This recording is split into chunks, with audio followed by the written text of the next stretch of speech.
Madam Deputy Speaker, I want to begin by expressing my condolences to all of those affected by the terrible tragedy in Crans-Montana and my support for the Swiss authorities.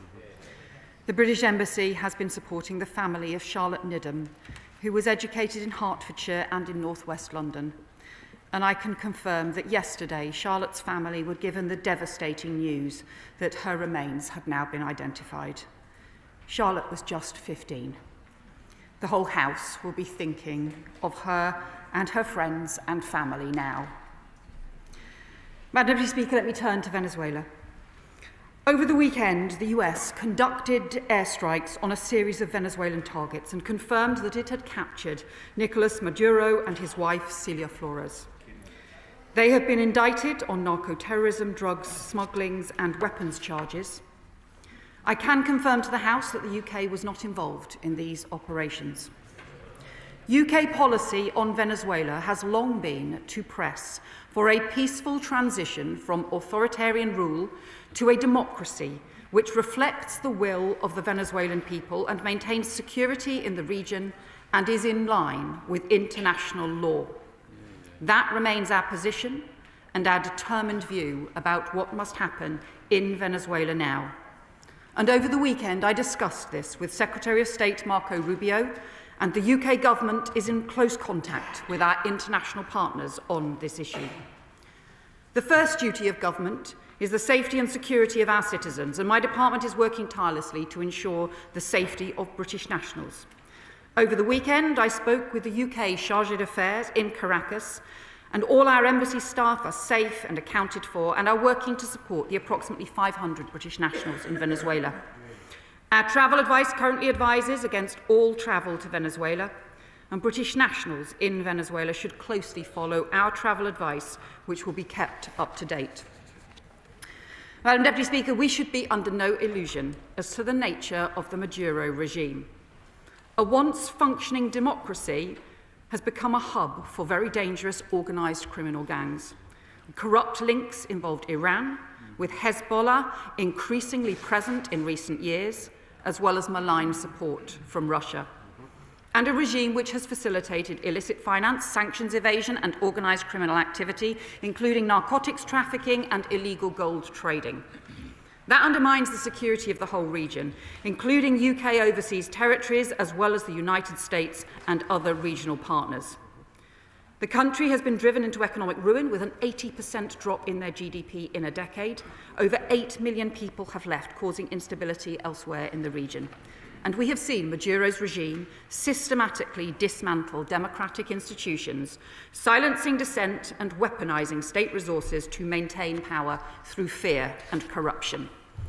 The International Criminal Court has opened an investigation into possible crimes against humanity following reports of hundreds of extrajudicial killings, including at the hands of Venezuela's security services and paramilitary groups under the regime's command. And UN investigators have repeatedly reported a pattern of arbitrary detentions, tortures and killings.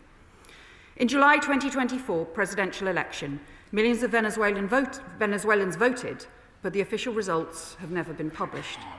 The opposition leader, Maria Corina Machado, was banned by Maduro from standing.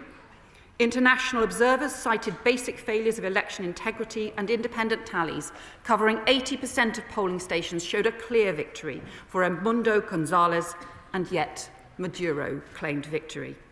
And most recently in October, the UN independent fact-finding mission reported on state security forces using firearms against protesters after the elections 18 months ago, where 25 people died. Gonzalez has been forced to leave the country and claim political asylum in Spain.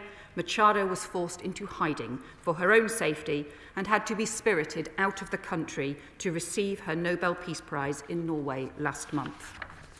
These are the hallmarks of a regime that clings to power through fear, coercion and violence, not through democratic consent. And that is why, as the Prime Minister said on Saturday, we can shed no tears for the end of Maduro's rule. Let me turn to UK policy. Because, Madam Deputy Speaker, the UK has long been an advocate for a democratic Venezuela and a vocal critic of the Maduro regime. Since 2019, successive UK governments have refused to recognise the regime, Through the G7, the UN, with partners and directly, we have continued to call out the Maduro regime and its appalling human rights violations. We have also, in some areas, taken a different policy approach to some of our allies. Our other Five Eyes partners have closed their embassies, but we have maintained our diplomatic mission in Caracas at a much more senior level than many of our partners, and seeking dialogue, sustaining direct contact with the opposition, supporting Venezuelan civil society, and advocating for British interests. A year ago, around Maduro's inauguration, the UK acted alongside partners and announced a wave of new sanctions.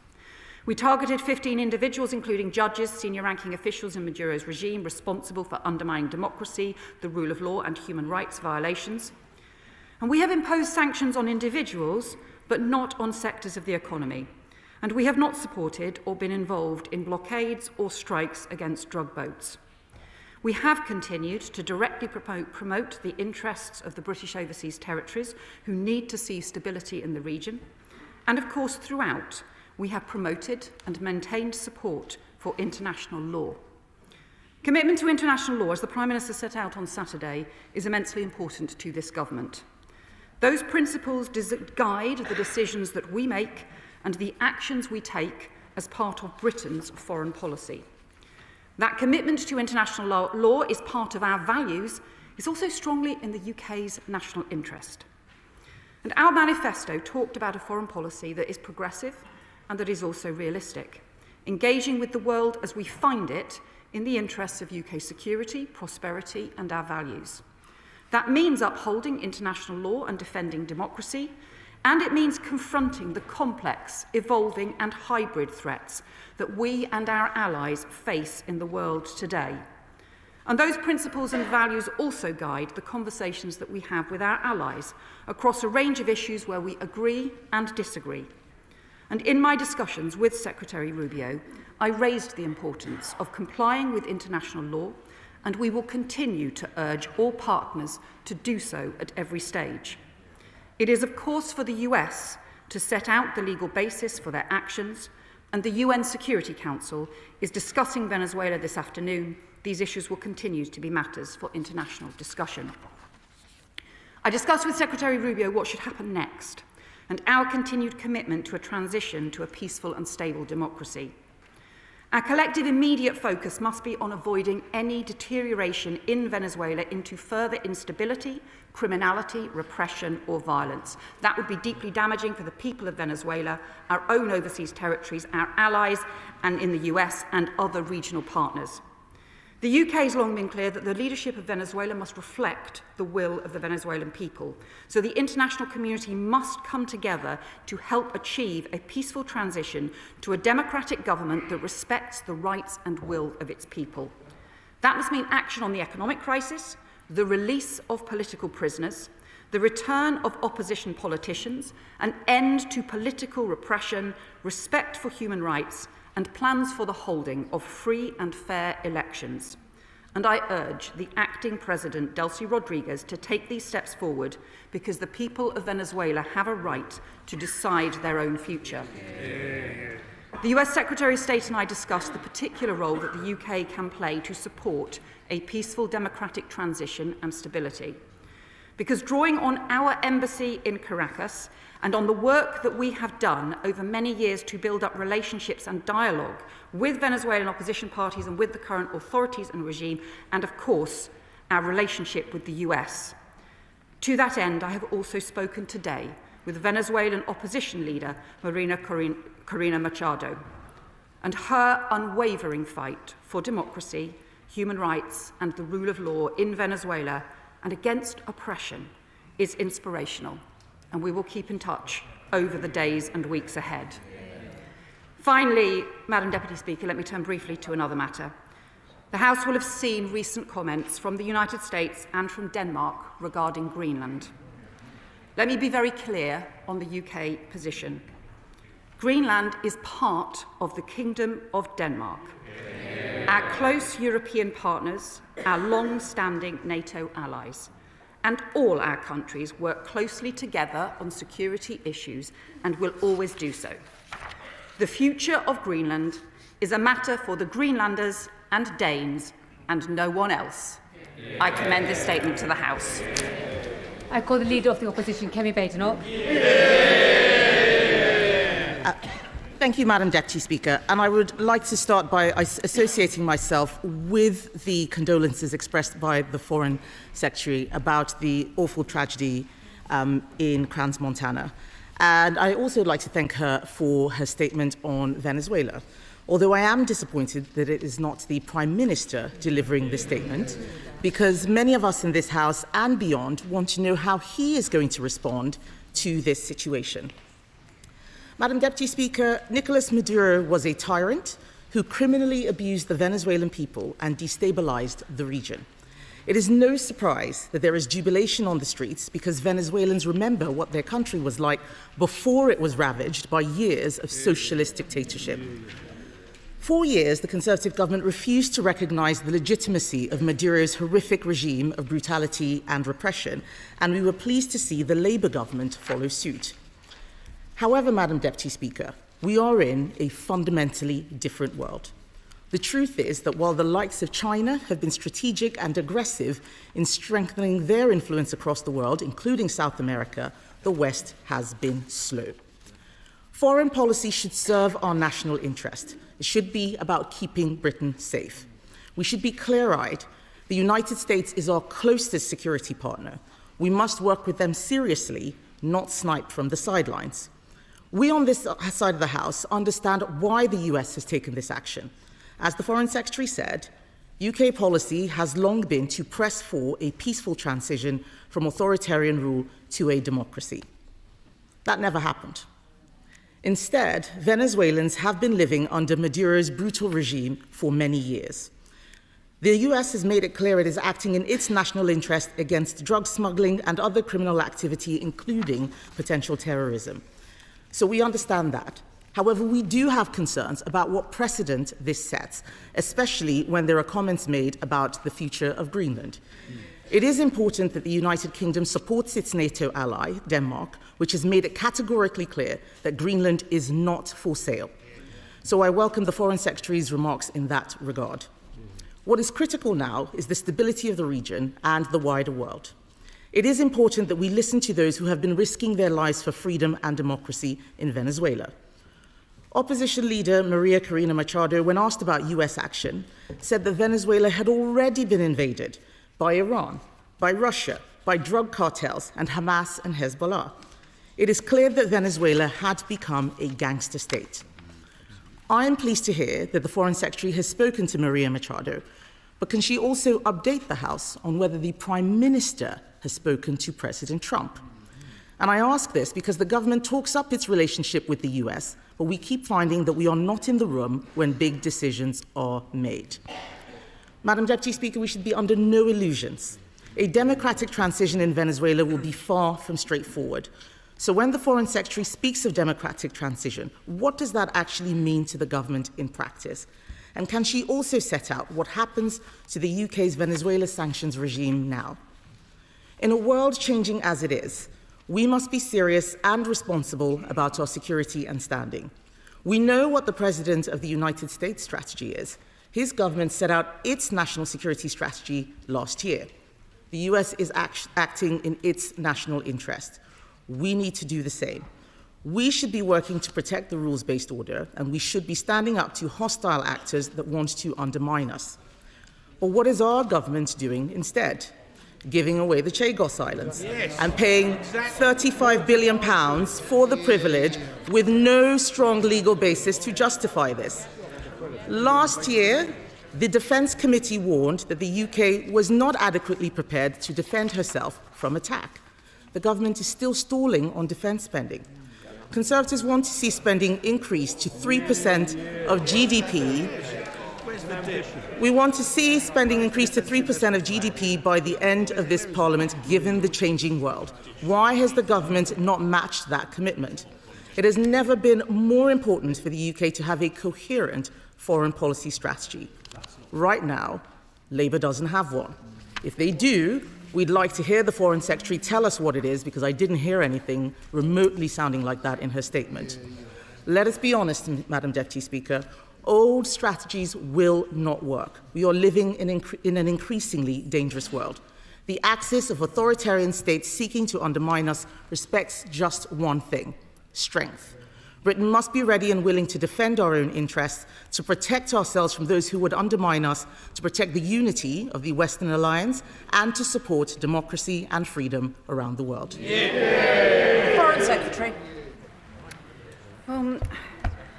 I must just say to the Leader of the Opposition, obviously welcome her support on Switzerland, on Greenland, Denmark, and so on. But I have to say that really felt like a very poorly judged tone of response that was really all over the place. Many times when we were in opposition, we had issues that we agreed with the government on, and in the national interest, we set out our agreement, and we recognised that some of these were cross-party issues.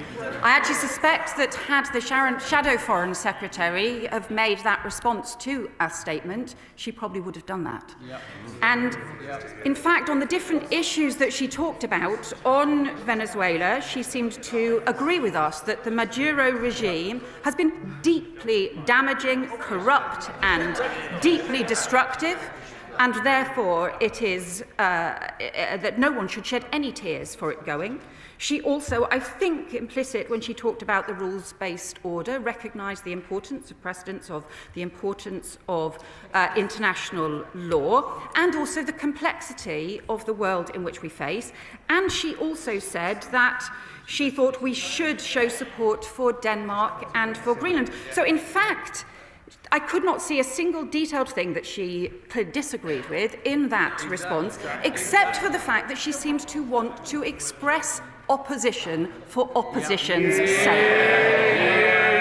And let me just say to her, just in terms of the overall approach, and I think everyone recognises the leadership that this Prime Minister has shown on the international stage. Chairing the coalition of the willing, leading the European and international support for Ukraine against Russia, agreeing 3 trade deals with India, Europe, the US, after her government ripped up the trade cooperation and trashed the UK's reputation across the world. The biggest increase in defence investment since the Cold War, properly supporting UK security, and with the US, the most successful state visit leading to major tech investment in the UK, with the UK Prime Minister who talks frequently to the US, and deep partnerships on security, intelligence and the military. And our close working now on Gaza, on the peace process, on the crisis in Sudan, and of course, fundamentally on Ukraine. So, many times in the past, we took a cross-party approach. I would just expect her to do the same on the matters that really about the future of this country. This government will continue to stand up for Britain's interests, for our prosperity, and for our values. Chair of the Foreign Affairs Committee, Emily Thornberry. Thank you very much, Deputy Speaker. If a large and powerful country abducts the leader of another, however abhorrent that leader is, and then tries to intimidate the smaller country in order, it says itself, to gain access to its resources, doesn't the Foreign Secretary agree that this should be called out? Not just by Britain, but by our Western allies. We should be calling it out for what it is, a breach of international law. It is not for the country that is breaking the law to say whether or not it has broken the law. It is for the West, surely, to stand up and say, call it as it is. Doesn't she therefore share my concern that there might be a profound risk of international norms changing? If we don't do that, it may become okay. And that is a risk that we then risk living in a world where might is right. And surely that isn't in Britain's interests. Secretary. Can I just thank my honourable friend for her question, and also recognise that she has been consistent in her opposition to the Maduro regime, even when she was under pressure not to be through many years. And I know that she and I would probably agree that a man who is currently being investigated for crimes against humanity and who has such a history of political repression as well as economic destruction and corruption should not be leading a country. And she rightly refers to the issues around international law, and I've set out our commitment to international law, and she will know that my predecessor as Foreign Secretary talked about progressive realism, where we set out the progressive principles we follow, how important international law is because of the framework that it sets that is in our interests, not just reflecting our values, but also that we engage with the world with the way it is. And I can assure her that as part of that, I have raised this issue of international law with Secretary of State Rubio and made clear that we will continue to urge all countries to follow it. Leader of the Liberal Democrats, Edward Davey. Thank you, Madam Deputy Speaker. Can I associate myself and my party with the comments from the Foreign Secretary about the tragedy in Crans, Montana? Madam Deputy Speaker, when President Reagan invaded Grenada, Margaret Thatcher said this: "We in the Western democracies use our force to defend our way of life. We do not use it to walk into other people's countries. We try to extend our beliefs not by force, but by persuasion." So I'm disappointed we've heard nothing as clear and courageous from either the Prime Minister or the Foreign Secretary or today's Conservative Party. Maduro is a brutal, illegitimate dictator, but that does not give President Trump a free pass for illegal action. This wasn't about liberating the Venezuelan people. Trump's refusal to back Nobel Prize winner Maria Machado, Maduro's brave liberal opponent, shows Trump has no interest in Venezuelan democracy. This is about Trump believing he can grab anything he wants and get away with it, this time oil. We know what happens when an American president launches an illegal war under the pretext of an imminent threat. It's why we oppose the Iraq war and why we condemn Trump today. National sovereignty matters. International law matters. Without them, the world is far more dangerous and we are all less safe. Anyone who thinks Trump's actions will make China or Russia think twice is either hopelessly desperate or desperately naive. Putin and Xi will be using this precedent to strengthen their hands in Ukraine and Taiwan. And Madam Deputy Speaker, anyone who thinks Trump will stop with Venezuela hasn't read his new national security strategy. He's already threatening Colombia, Cuba and Greenland and even democracies across Europe. Does the Foreign Secretary not realise how ridiculous it looks to refuse to call this what it is, a clear breach of international law? Will she at least publish all the advice the government has received on the legality of Trump's actions? Secretary. Well, we say to the honourable gentleman that we do, I hope, agree on the brutality of the Maduro dictatorship. And also, I would hope that Venezuela has, it is better for Venezuela not to be led by somebody like Maduro. And therefore, the most important thing now for Venezuela is for it to have a transition to democracy. And I have spoken directly to the US Secretary of State about that, and also about the potential role that the UK can play in that, because unusually we have a very senior and experienced charge d'affaires in Venezuela who has long-standing relationships with the Venezuelan opposition, with the regime, and also, of course, we have the close relationship with the US. That puts us in a particular position and gives us a particular responsibility in order to keep progress being made towards that democratic transition, because stability will not be maintained unless there is a transition that is in the will of the people. We say to him, just in terms of international law, again, we have made very clear our commitment to international law and the way that it must guide our decisions in UK foreign policy, and we will continue to raise it with our partners, both in public and in private, and it is important that we do so. And as for the issue on government legal advice, he will know that the ministerial code is very clear about government not either publishing or commenting on different illegal advice. Diane Abbott. Nobody in this chamber wants to defend the regime of Maduro.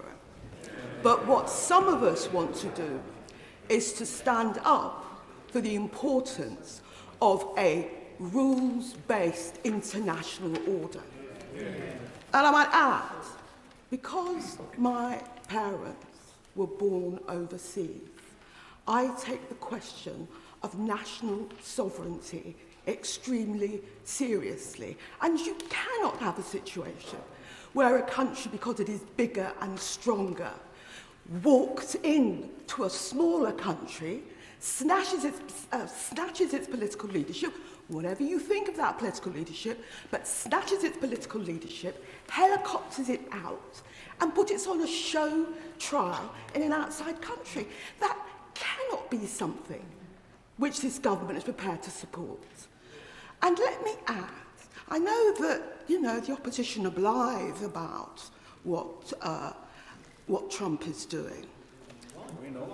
Blithe.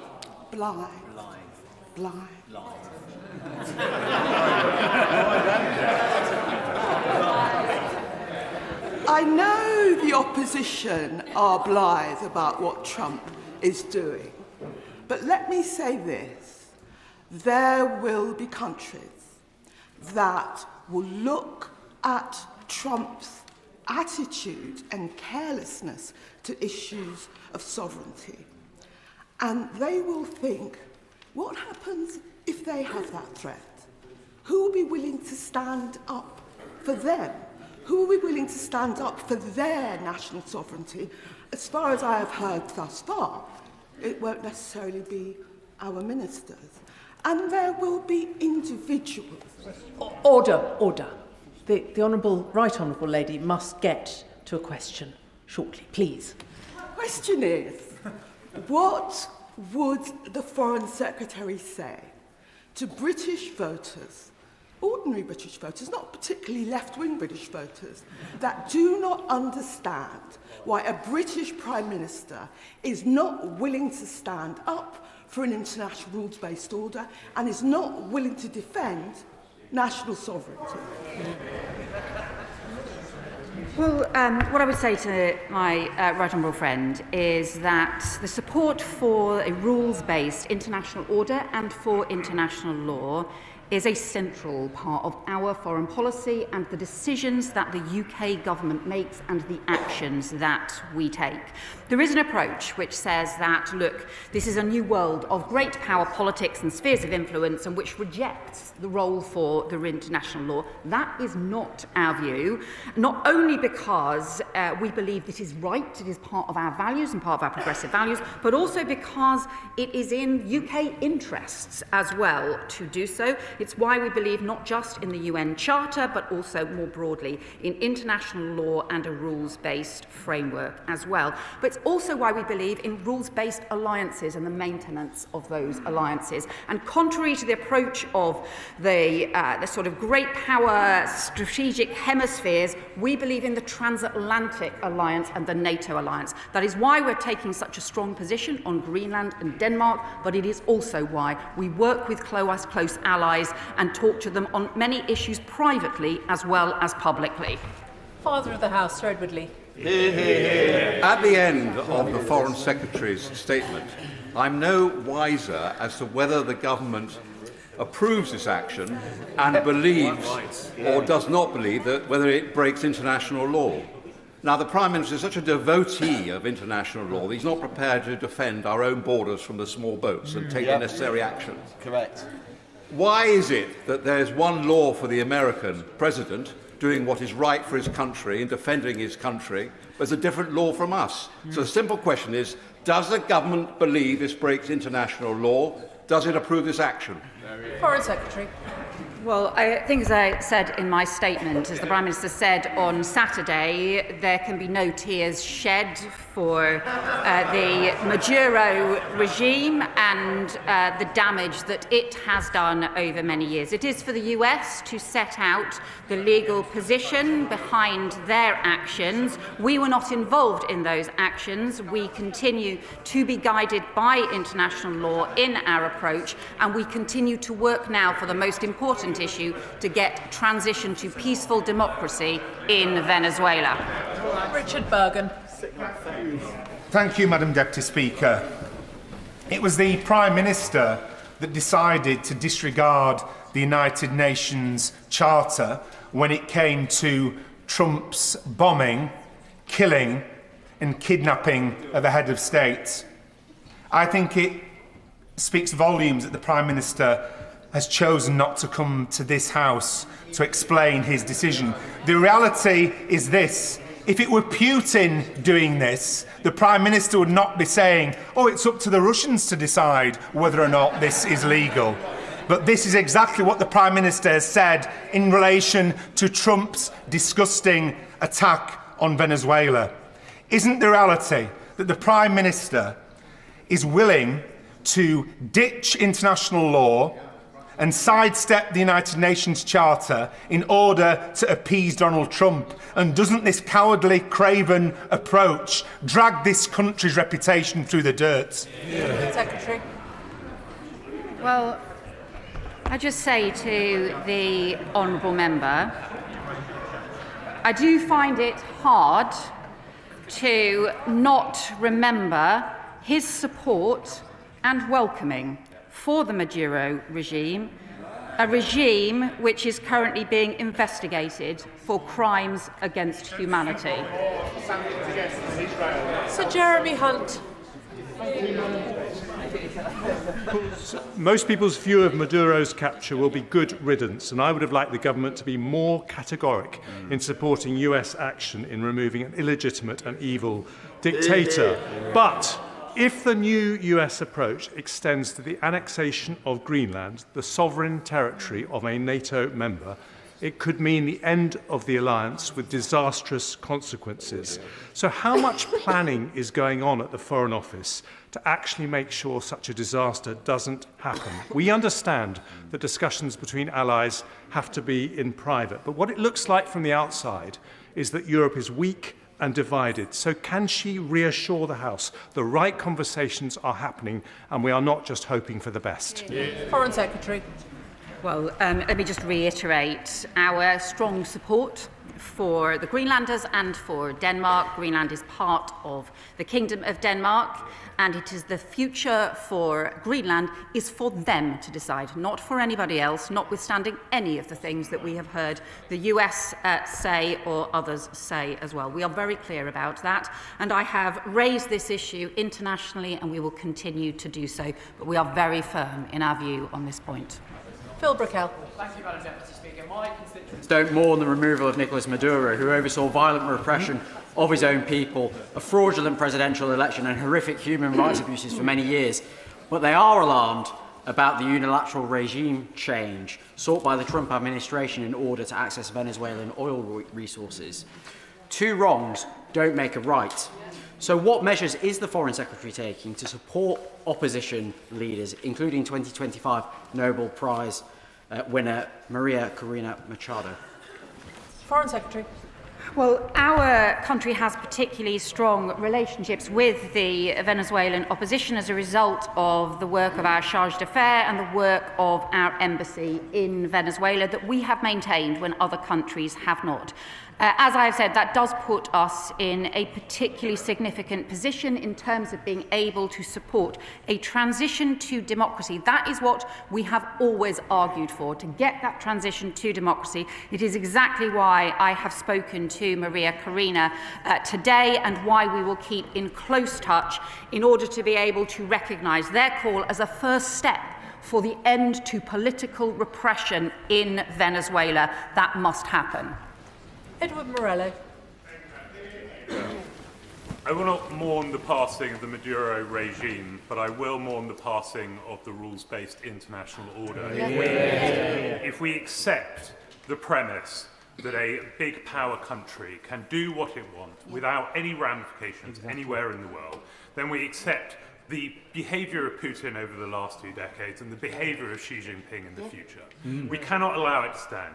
And it is clear that our future security lies with closer cooperation with our European allies. So what is she doing to ensure that the UK stands in lockstep with those people that do share our values? Foreign Secretary. Well, we have strengthened our relationship with our European partners. Indeed, I've been in touch with the Danish Foreign Minister today exactly on the issue around Greenland. And we will continue to support the rules-based international order, but also the UN Charter and international law. But all I would just say to him is I really would warn members against making equivalence here around what Putin has done in Ukraine, where thousands of children have been kidnapped, where they have invaded a country led by a democratically elected President Zelensky. We should be careful about recognising what we say and the implications of it. Dan Carden. Thank you, Madam Deputy Speaker. I welcome the Foreign Secretary's statement in what is an incredibly complex international situation. Maduro stole elections, murdered opponents, and 9 million Venezuelans were forced to flee their country.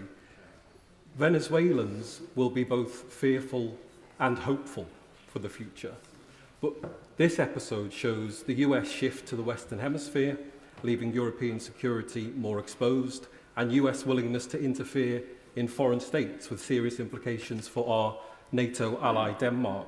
So does she agree what the UK can now usefully do is use any influence we have to pursue a transition to democracy for Venezuela, and to learn from this event, accelerating our UK defence and national security commitments? Foreign Secretary.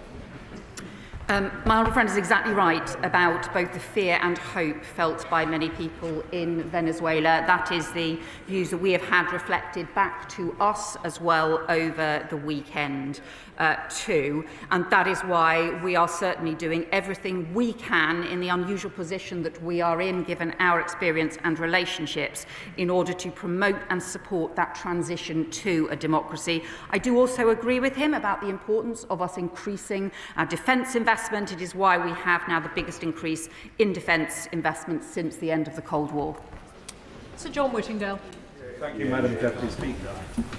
The Maduro and Chavez regime was characterised by widespread human rights abuse, criminality and economic destitution, and many Venezuelans are rightly and understandably celebrating its end.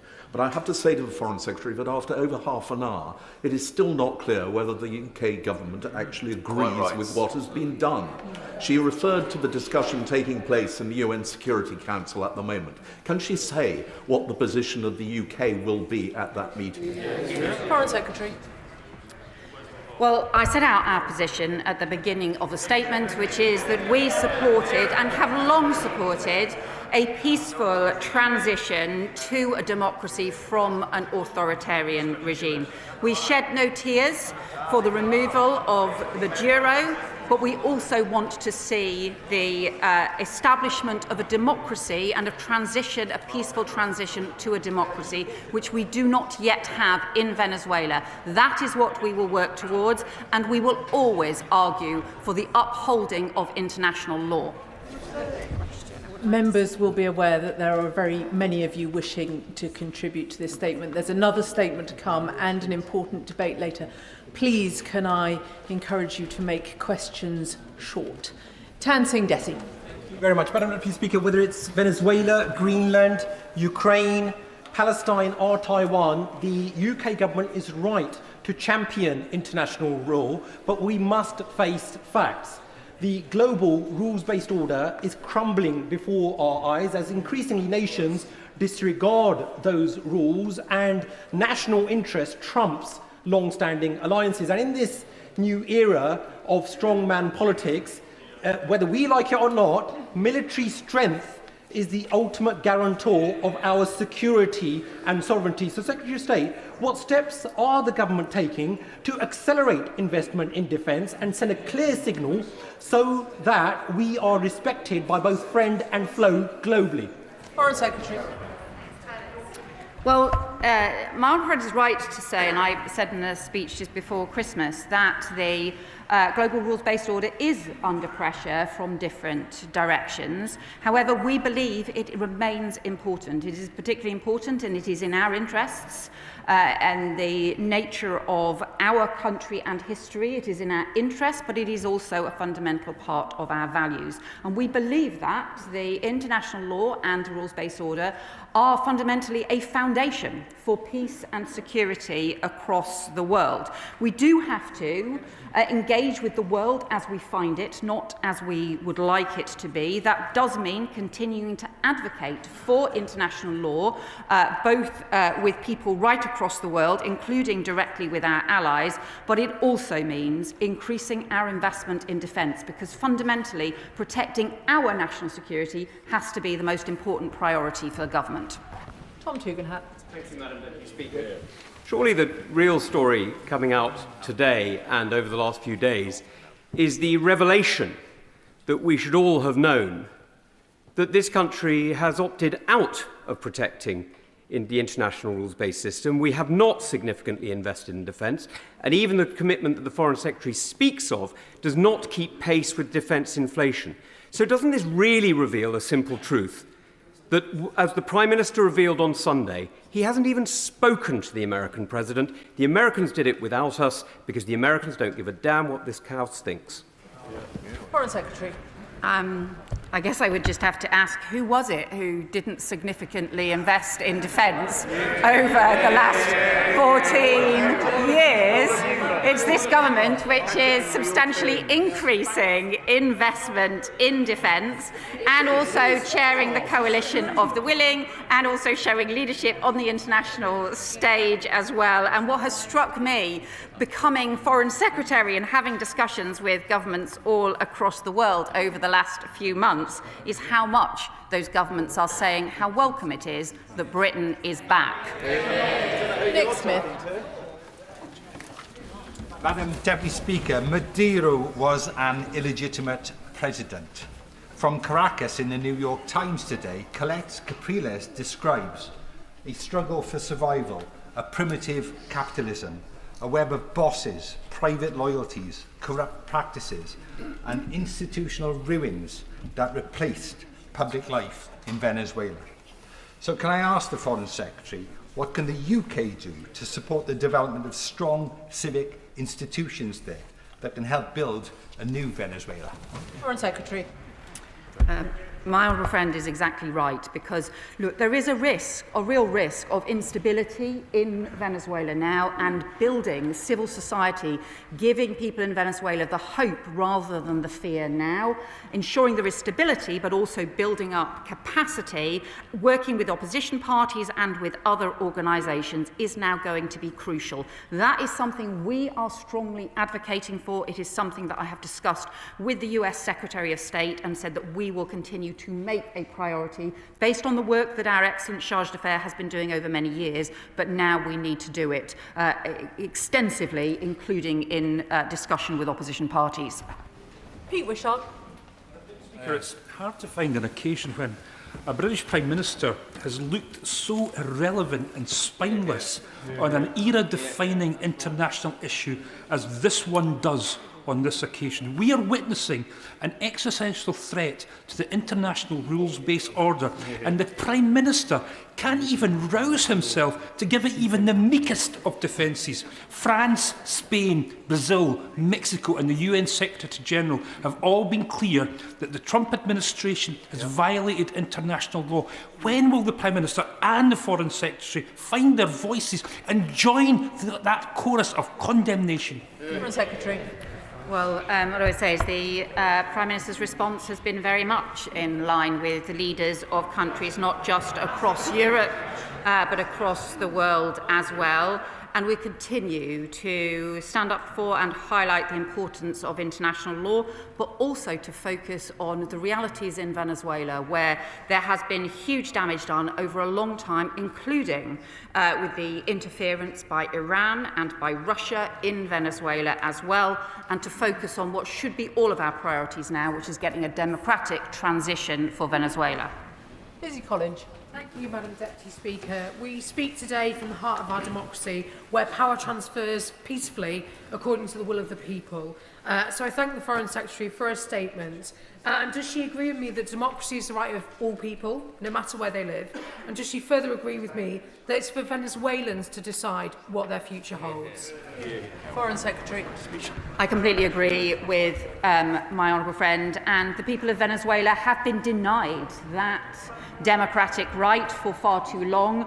Election results have not been respected, and they have faced some of the most horrendous political repression, including on an industrial scale.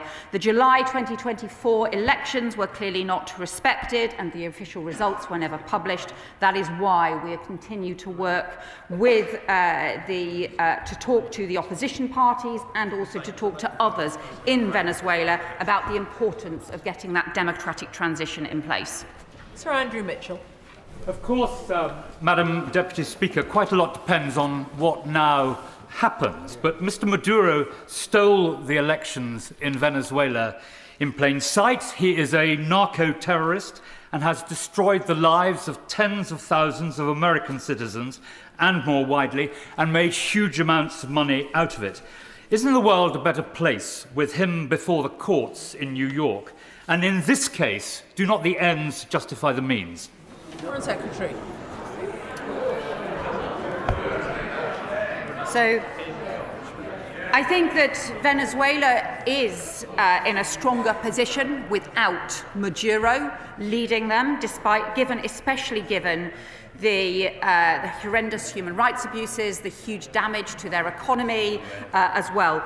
But he said at the beginning, the implication from what he said was that this is important about what happens next. And what happens next really does matter. And that is where the UK is determined to do everything we can to make sure that that is a transition to a democracy and to stability as well. Because I don't think Venezuela will have stability without a proper democratic transition. John McDonnell. The Secretary of State has said that the role of the government has been to uphold international law. Part of upholding international law is to call out crimes when they're witnessed. And what we've seen here, the Article 2.4 of the United Nations Charter is very explicit about the illegality of entering into a foreign state with armed force. And that's why I have to say I found it shameful that the Prime Minister and ministers today in the news rounds have refused to condemn this action. Because in not condemning the action, I think Trump will interpret that as the green light to go in wherever to steal the national assets of those countries. And as a result of that, we're all in a more dangerous place. Well, what I would say to my friend is the importance of promoting international law in the most effective way also means promoting the rules-based order and the rules-based alliances that we have. It means being able to raise issues around international law both publicly and privately in a way that has the greatest results to defend the rules-based order. That is what we will continue to do, and that, frankly, is what is in the UK's interest. Alicia Kearns. Thank you, Madam Speaker. Venezuelans are relieved to be free of Maduro tyranny. However, Venezuela risks remaining a failed state rather than a free state unless the international community comes together. Oil companies are not state builders, nor are they capable of democratic capacity building or enabling political transitions. I was surprised there was no mention in the Foreign Secretary's statement of plans to evacuate British nationals if possible, nor how many British nationals are in country. I also asked what phone calls the Foreign Secretary has had since this action with the leader of Commonwealth country and nation Guyana, to whom we have an important relationship, and if she hasn't spoken to that leader, why? Foreign Secretary. So, as I set out, I think, in my statement, there are estimated 500 British nationals in Venezuela. We did look at all necessary possible crisis responses over the weekend. We stood up crisis facility in the Foreign Office to ensure that we were ready to respond if necessary at any point.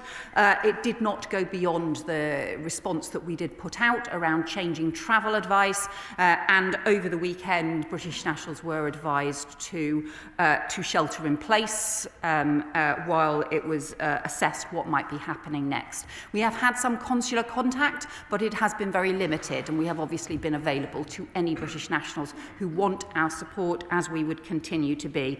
We are also in contact with Commonwealth countries and also with overseas territories. In particular, my honourable friend is following up with overseas territories who are particularly affected by instability in the region. Rachel Blake. Thank you, Madam Deputy Speaker. I'm grateful for the Foreign Secretary's remarks, and she's talked about instability in the region and the need for grassroots investment in order for there to be a peaceful transition. Can she share with us the assessment that she's made about the impact of economic instability in the region and the role of businesses in the region, and how that instability could feed into and damage the possibility of a peaceful transition? Secretary. My friend is exactly right, because the nature of the economic crisis in Venezuela over the last decade has pushed huge numbers of Venezuelans into extreme hardship. It is one of the reasons why so many Venezuelans have left the country. An estimated 1 in 4 Venezuelans have left the country over the last 10 years as a result. And this should be a country with a strong economy. It is very important to build that up. But crucially, that has to be to the benefit of the people of Venezuela, not to the benefit of criminals or corrupt regimes. Richard Ford. Madam Deputy Speaker, this is about being principled. What if we were to learn from the White House that Greenland had been the source of cocaine or fentanyl flowing to the United States? Even if we don't expect a fabricated pretext on Greenland or imminent US intervention there, will the government please condemn the unilateral action in Venezuela by the Trump administration before we see a complete breakdown of the rules-based order? Well, I think you will have heard in my statement me setting out very strongly our position on Greenland, on Denmark, and we will continue to do so, because we are very clear this is about the NATO alliance, this is about the rules-based order, and this is about our close ally. Andy Slaughter. Thank you, Madam Deputy Speaker. I welcome the Foreign Secretary's statement that she will abide by international law, and I would not expect her to publish the legal advice she's received from the law officers and others, but I would expect her to set out the government's own analysis of whether and how the acts of US forces towards Venezuela comply with the rule of law. So will she now do that? Well, she will know, my friend will obviously know the constraints in the Ministerial Code in terms of discussing legal advice. We, as I said, have set out that it is obviously for the US to set out publicly their legal basis for the actions that they have taken. We have raised the issue of international law. I have directly raised that with the US Secretary of State, set out our views and our concerns and the importance of urging all partners to abide by international law. Simon Hall. Thank you, Madam Deputy Speaker. The essay question is not whether Mr Maduro was a good man. That is a clear no-brainer. The essay question here, as others have asked, is whether the actions of the US President were legal, and America cannot be expected to mark her own homework. So 2 questions to the Foreign Secretary, if I may. The first is, what body or bodies would she identify as being the responsible body to adjudicate on the legality of the American action? And secondly, the Vice President of Venezuela has this afternoon been sworn in as the new president. Her hands are as tainted with the previous regime as Maduro. What read across should this House have from that incident? Foreign Secretary. Well, the UN Security Council has been discussing the issue about Venezuela today, and I'm sure those international discussions will continue. On the issue of the Vice President being sworn in, we continue not to recognise the legitimacy of the Venezuelan regime. We do want to see stability and a transition to democracy, and we are urging the Vice President to take now the steps for that transition and to a democracy that respects protects the will and the human rights of the Venezuelan people. Karen Moon. Whereas, Madam Deputy Speaker, I accept that Venezuela is a brutal and failed and highly dangerous state. But across Eastern Europe, the implications of this action will be deeply destabilising. Can I ask the Foreign Secretary, in her discussions with the US Secretary of State, when she mentioned international law with him, did she reference the message that this action sends to Putin and Russia's ambitions in Europe? Foreign Secretary. Well, what my honourable friend will know is that we continually discuss the threat from Russia and the importance of the transatlantic alliance supporting Ukraine with the US, and I have discussed that many times with the US Secretary of State. The Prime Minister has discussed that continually with the US President, and we are clear about the importance of defending Ukraine. The Prime Minister will tomorrow be part of the Coalition of the Willing, which is exactly about supporting Ukraine, and we have to ensure that as we build those international alliances, we do so in the most effective way to support Ukraine. I can also assure him that I raise the issue of international law and the concerns that we have with the US Secretary of State. Gavin Robinson. Thank you very much, Madam Deputy Speaker. I think it's clear that the Foreign Secretary supports the end, if not the means. And I think it is clear that she accepts the outcome, though she can't bring herself nor the government to condone the actions of President Trump. But today we learned that the Chinese have warned against both touching the oil resources of Venezuela and also demanded the return of President Maduro. Does she see that as sabre rattling, or is she concerned? Well, what I would say is that I know that there have been many concerns about the engagement, particularly as well of Iran and Russia in the oil industry in Venezuela. He referred to issues around China and the position of the Chinese government. What I would just say is I think the oil industry in Venezuela should be benefiting the people of Venezuela, not other countries, not corrupt regimes, but actually the people of Venezuela. Stella Creasy. Thank you, Madam Deputy Speaker. The truth is, the warning signs that the rules-based order is at risk have been there for some time. In her evidence to the Congress during the impeachment inquiry into President Trump, the former White House advisor on Russia and Europe, Fiona Hill, claimed that an informal offer was made by Russia to withdraw their support for Venezuela in exchange for America withdrawing its support for the Ukraine.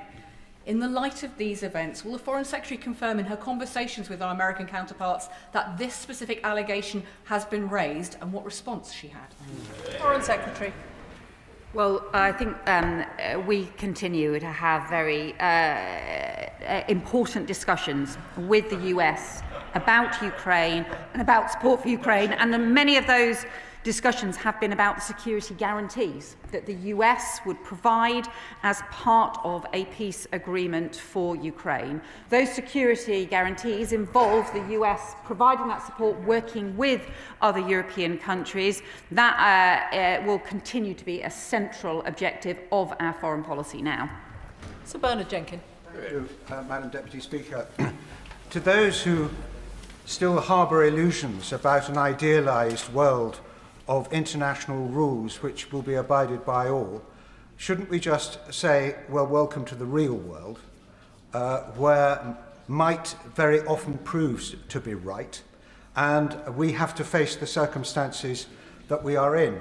Can I therefore give my support to the government's ambivalence, as supported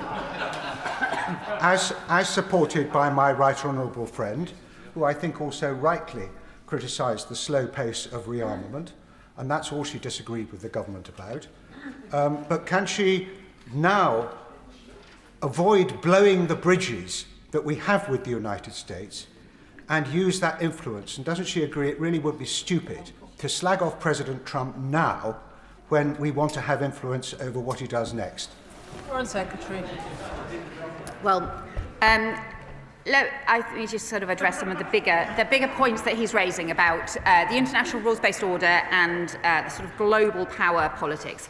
We obviously, and he and I are old enough to have the experience and reflections on the Cold War, which was all about the great power politics and the difficulties, also at a time when, post the Second World War, we had worked hard to develop a rules-based order alongside those big military global tensions. So this has been a part of global history for a long time. The tensions between how you maintain an international law and an international rules-based order, and also how you engage with the different competing interests, sometimes from some of the biggest countries in the world, sometimes from some of the smaller countries in the world who have particular power in particular areas. In terms of the UK's approach, we continue to believe in the importance of a rules-based order and the importance of that kind of international framework. We also engage with the world as it is, the world as we face it, and we need to be able to do so and to be agile in responding to that. Imran Hussain. Thank you, Madam Deputy Speaker. Regardless of what is said in this place, it is clear for all to see that Trump's illegal actions in Venezuela are a blatant violation of international law, and now he has Greenland clearly in his sight. And frankly, the response from the international community and our own government has been shameful. How can we pretend to defend international law? Madam Speaker, how can we pretend to defend international law when we refuse to even condemn the most blatant of violations and do not apply equally? The reality is we are sending a green light that the rules, international rules, no longer apply. And let's call this what this is. Trump's actions are not about democracy, it's about oil and old-fashioned colonialism. So I give the Foreign Secretary the opportunity again.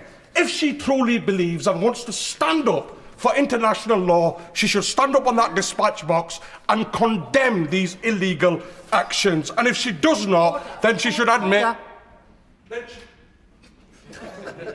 think we've got the gist. We really do need to have shorter questions, or everyone is simply not going to get in. Foreign Secretary. Yeah, I would just remind the honourable member the Maduro regime was a deeply authoritarian and corrupt regime which allowed countries like Russia and Iran and Hezbollah to intervene, to increase their influence in that country. We should not shed a tear for the end of the Maduro regime. What we should do is work for democracy. That is in our values. That is what we will continue to do. And we will also continue to stand up for international law.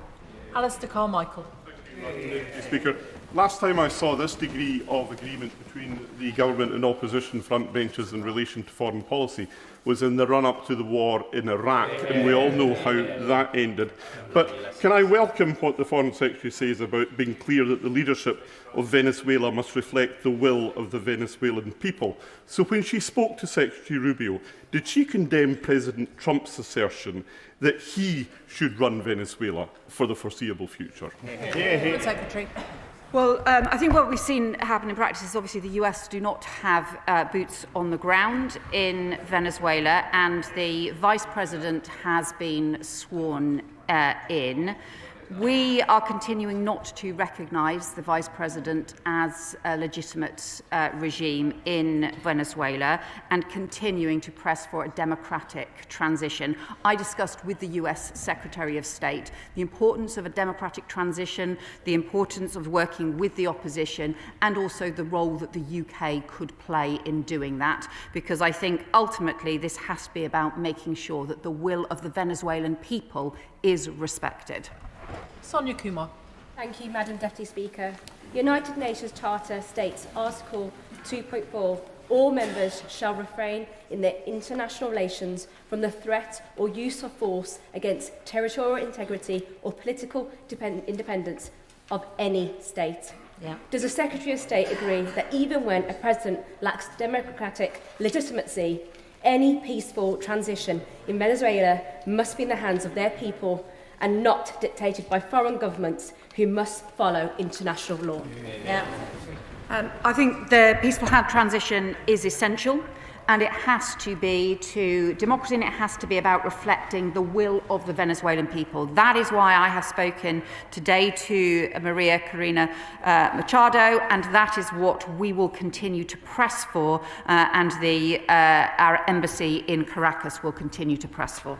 Dr. Andrew Murison. Will the government use any influence its silence on Venezuela is buying to impress on President Trump that whilst it may be expedient for the UK to acquiesce in the removal of a hideous old tyrant, Nicolas Maduro, hemispheric proto-colonialism that threatens UK interests or the integrity of any Commonwealth country or any European neighbour, would destroy the special relationship that has existed between our countries since the Second World War.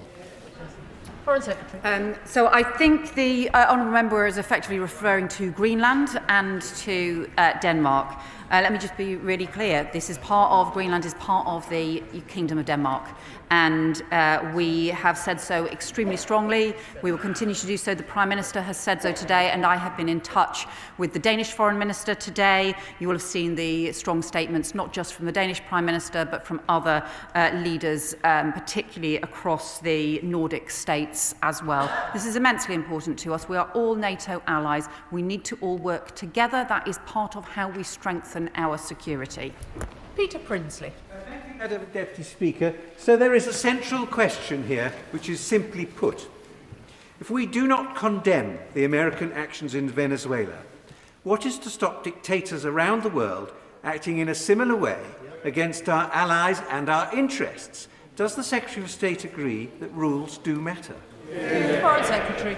Well, I think I have been clear that not only that rules matter, that international law matters, and also that we need to ensure we look at the different circumstances of different situations and rightly approach each one in turn. It is why we have set out the position that we have today on Greenland. And I do also say, I do really caution honourable members against creating equivalence between different situations in different parts of the world, very different circumstances in very different countries. We have to be realistic about the differences between them in the approach that we take. Jeremy Corbyn. Thank you, Madam Deputy Speaker. Has the Foreign Secretary had an opportunity to study the United States National Security Statement that they made at the end of November, in which they appear to give themselves the right to intervene in any country in the Western Hemisphere in order to exploit raw materials and minerals? Is she not concerned that overt threats are now being made against Colombia and Cuba, as well as the illegal kidnapping of Maduro? Is she going to make any representation to the USA about that as well? Secretary. Well, let me just say on Colombia, for example, we have worked closely with the government of Colombia. We are continue to be the pen holder on Colombia at the UN and continue to work closely with them. We also have made representations around aspects around the national security strategy where we take a very different view to the US. All I would say to the honourable gentleman, I know he has a long history in this area, but it has included support for the Maduro regime, which is now being investigated for crimes against humanity. Paula Barker. Thank you, Madam Deputy Speaker. Compliance with international law is not an either-or, and I'm extremely concerned that the action of the United States shows utter disdain for international law and leaves enormous uncertainty over the future of Venezuela. It removes a leader whose rule was corrupt and cruel, but rather than celebrating, many people there are now stocking up on food and medicines out of concerns of what comes next. Trump's rationale around stopping drug trafficking rings hollow following his pardon for ex-Honduran President Hernandez. So what specific actions will the government take to stabilise the situation so the Venezuelan people can decide their own future, and also to ensure President Trump does not act on his threats against Colombia, Cuba and Greenland? Foreign Secretary. I think I've responded obviously on the other countries as well, but look, the critical issue now is to ensure that Venezuela can be on a track towards democracy that respects the will of the Venezuelan people, but also the human rights of the Venezuelan people. And the first step on that has to be the ending of political repression and the release of political prisoners. So that is an issue that I have discussed with the leader of the Venezuelan opposition. It's also an issue that I have raised with the US Secretary of State as well, and it is an issue that we will be pursuing through our embassy, where we do have particular weight and expertise. David Mundell. Thank you, Madam Deputy Speaker. Can the Foreign Secretary say a bit more about engagement with the Commonwealth? Because not only are 2 Commonwealth countries immediately adjacent to Venezuela, there is an important Commonwealth network across the Caribbean. And surely there must be a danger at this moment that some of those countries might think that their interests are better served by looking to the United States than to the Commonwealth and the UK. Secretary. We do continue with very strong engagement with the Commonwealth, and are continuing so as well in the light of the weekend's events too.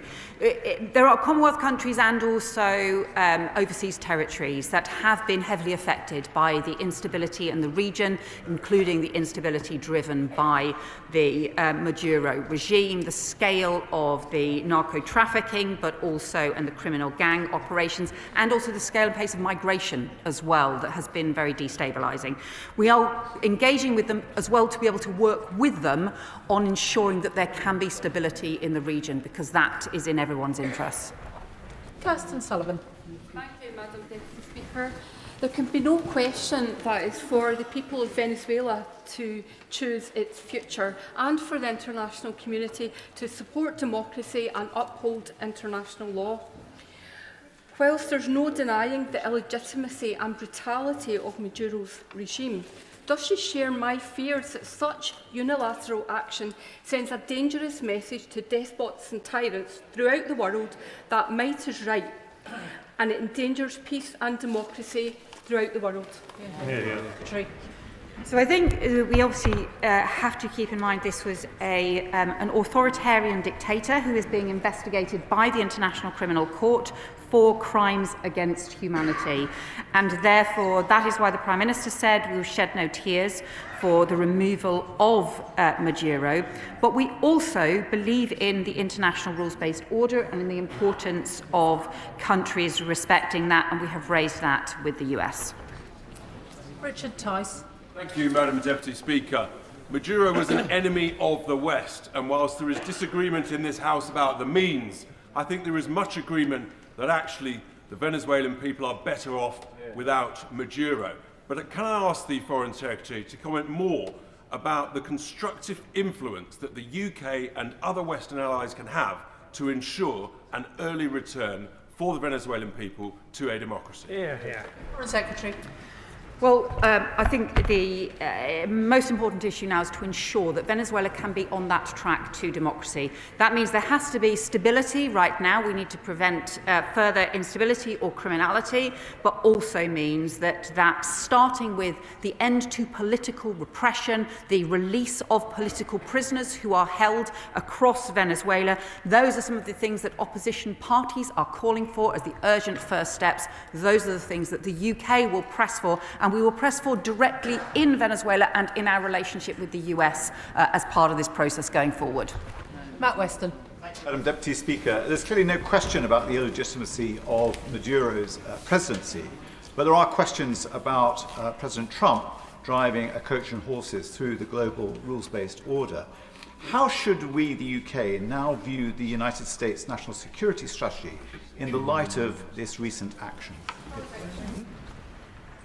So the US set out their national security. We separately have set out our national security strategy, which is different, clearly, from theirs. And I have raised with the US some particular issues around the US national security strategy. It is for them, obviously, to set out their priorities as a democratically elected government. But I think this comes back to the issue about we believe in the importance not just of hemispheres of interest, but actually of the transatlantic alliance. And that has been a cornerstone of UK security. We have this unique security partnership with the US. That remains important, that alongside the international rule of law. Afra Brandreth. Thank Thank you, Madam Deputy Speaker. I welcome the removal of Nicolas Maduro, who for too long oppressed the people of Venezuela. But history shows that the aftermath of intervention can be as consequential as the intervention itself. What specific steps is the Foreign Secretary taking to ensure that there is no vacuum for instability or hostile actors to exploit, both within Venezuela and across the wider region, particularly other hostile state actors such as Russia, China and Iran? Foreign Secretary. I think that's an extremely important issue, and that is exactly the issue I've discussed with US Secretary of State Rubio yesterday, as to how we ensure that there is stability in Venezuela and that stability is then on a pathway to democracy. Because look, I don't believe stability will be maintained if there is not that route to democracy and the plan and the transition to democracy, but equally it is hugely important to ensure that we do not have greater destabilisation, including by countries like Russia and Iran, but also by the criminal gangs that have been so deeply destructive and were allowed to become so powerful under the Maduro regime. We're into just. Thank you, Madam Deputy Speaker. I welcome the confirmation that this government supports international law and now wants to see a safe and peaceful transition to a legitimate government that reflects the will of the people in Venezuela. But would the Foreign Secretary at least agree with me that if Donald Trump's unilateral action was in breach of international law and the UN Charter, it has created a very dangerous precedent? Foreign Secretary. Well, the reason that we stand up for the UN Charter and international law is partly because it reflects our values and partly because it reflects our interests. And because that UN Charter, that international law framework, really is the underpinning of peace and security across the globe. Of course, throughout its history, throughout the history of the UN Charter, throughout decades of history, that has always been tested and strained with the reality of different kinds of international affairs all over the world, and will continue to be so. But we still believe in the importance of advocating for international law and to doing so with our closest allies as well. Ellie Chance. Thank you, Madam Deputy Speaker. The US attack on Venezuela is clearly a breach of international law.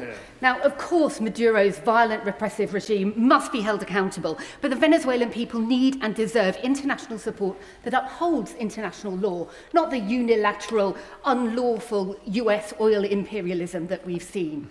So does the Foreign Secretary recognise that a key function of the Foreign Secretary, any Foreign Secretary, is to defend and uphold international law? Does she recognise that a year of pandering to and pussyfooting around Donald Trump has had no restraining effect, instead has emboldened him? And will she condemn that illegal US action? Foreign Secretary. Well, let me say just what's in the interests of the people of Venezuela, because that was where she started her discussion. And what I think is in the interests of the people of Venezuela is not the Maduro regime, but a transition to democracy. We have worked for many years for a peaceful transition to democracy in line with international law, and that continues to be our policy. But we will work with the reality on the ground, we will work with all of those involved, and we will use the particular assets that we have with our experienced embassy in order to promote the transition to democracy in as safe and stable a way as possible. That's exactly why we are in touch with the Venezuelan opposition. John Trickett. Thank you very much, ma'am.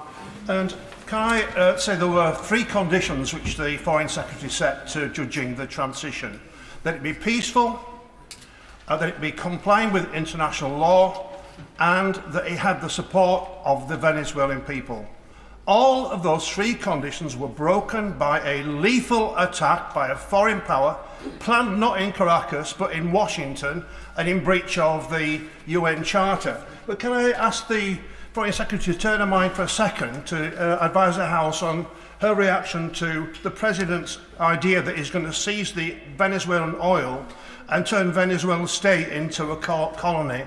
None of those things can be part of any Labour government supporting them. Well, I would say to my honourable friend is the Maduro regime did not have the support of the Venezuelan people. That was the consequence of the July 2024 election, for which they have continually refused to publish the results because of all of the evidence that Maduro had lost the election. And also, we have been very clear that the oil in Venezuela should be to the benefit of the Venezuelan people. That is what's most important now. Sir Geoffrey Clifton-Brown. Thank you, Madam Deputy Speaker. The Foreign Secretary has repeated time after time today that she believes in the rules-based system. Therefore, will she argue for that vociferously at the United Nations so that the world knows what British values are? Will she also discuss with the American administration a realistic plan to get Venezuela into a democracy and make it clear, as she's just said, that the oil benefits the Venezuelan people and no one else? Secretary. So I think yes is the answer to his questions. We are continuing to raise and promote international law through the United Nations and the Security Council, also continuing to raise the importance of international law with the US administration on a range of different issues, and also continuing to argue for a democratic transition in which Venezuelan assets should be used for the Venezuelan people. After the next contribution, I'm going to come to Steve Darling from the Liberal Democrats. Kim Johnson. Thank you, Madam Deputy Speaker. If the Foreign Secretary believes that the rule-based order is important, then why has she and the Prime Minister not condemned the actions of Trump? And does she agree with me that he's nothing more than a megalomaniac and this is imperialism by another name? Secretary. Well, again, what I would say is the Maduro regime has been deeply damaging for the people of Venezuela. We don't shed a tear for the end of the Maduro regime. We do believe, however, that it is essential that we get a peaceful transition to democracy in line with the rule of law and in line with international law. That is what we have continued to argue for over many years and are continuing to argue for now, because that is what is in the interests of the Venezuelan people. Steve Darling. Thank you, Madam Deputy Speaker. And with Donald Trump taking a leaf out of the Putin playbook and becoming an international gangster in the Americas, what assurance can the Secretary of State give this chamber that the coalition of the willing to protect Ukraine will become the coalition of the capable to defend Ukraine? Foreign Secretary. Well, again, I really would advise members against somehow suggesting there is equivalence between what happened this weekend and Putin's brutal invasion of Ukraine. The kidnapping of thousands of children in Ukraine, the targeting of a democratically elected President Zelensky, and the continued war in Ukraine, where we will continue to work with the US in defence of Ukraine. That is why we are pursuing the issue of security guarantees as part of NATO, as part of our transatlantic alliance, which is immensely important to the security of the UK and to the security of Ukraine. Steve Witherden. Thank you, Madam Deputy Speaker. President Trump has behaved like a member of a criminal gang, bombing Venezuela, a sovereign country, kidnapping its head of state and its family, and killing many in the process. Where next? Colombia, Cuba, Mexico, Panama, Greenland? Here? Does my right honourable friend agree that if we do not stand up to deviants and bullies like Trump, they will only be emboldened to repeat their illegal acts elsewhere? I'll just point out to my honourable friend that Maduro was not a recognised head of state by the UK government and by many governments, not least because of the deep corruption, the refusal to respect the July 2024 election, and the deep damage that he had done, including now being investigated for crimes against humanity. And also the impact, he talked about the impact on neighbouring countries. Neighbouring countries have also suffered deep damage as a result of the Maduro regime allowing criminal gangs to operate so extensively from Venezuela, and also the rapid migration of so many people from Venezuela as a result of the crisis. David Reid. Thank you, Madam Deputy Speaker. I've listened to the Foreign Secretary now for the last hour and a half, and I'm still completely unclear what the government's foreign policy position is on Venezuela. So I'll ask a more direct question. Does the Foreign Secretary agree with the United States Don Road doctrine? Foreign Secretary. Well, the US has set out, I think, very different versions of the Monroe document has been interpreted, doctrine has been interpreted in very, very many different ways over decades and through generations in different ways, and historians will dispute that. What I can set out is the UK's approach and our foreign policy approach, which is to stand up for Britain's interests in security and prosperity and also our values. That is why we not only stand up for the international rule of law, but why we also maintain the crucial security alliances which are based on laws and values such as NATO and our transatlantic partnership. Justin Madders. Thank you, Madam Deputy Speaker. I think the Foreign Secretary has set out how it's possible not to shed a tear for Maduro's removal, but also to be concerned about upholding international law. And in that regard, this should not be seen as a green light for Greenland. So with that in mind, could she confirm to the House that when she spoke to Secretary of State Rubio, she specifically registered the UK government's position in respect of Greenland? Secretary. So I have been in touch with the US Secretary of State about our position on Greenland. The Prime Minister has also made it extremely clear today and obviously have made it very clear to the House.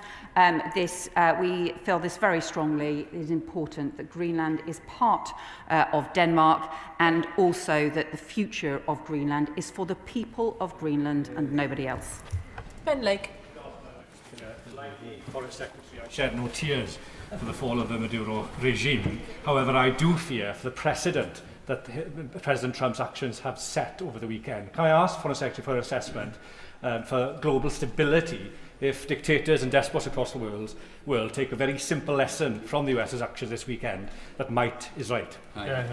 Foreign Secretary. Well, what we have seen, obviously, is a dictator in Maduro who is no longer running his country, and he and I, rightly, neither of us will shed any tears for that.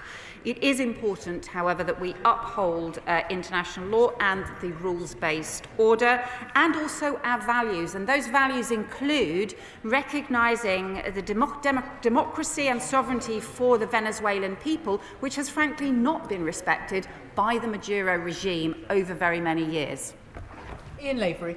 Thank you, Madam Deputy Speaker. The whole world is asking now, who's next? Who's on this list? Is it Cuba, Mexico, Panama, Greenland, Canada, or Colombia? The attack on Venezuela sparked a wave of regional instability, including in Colombia.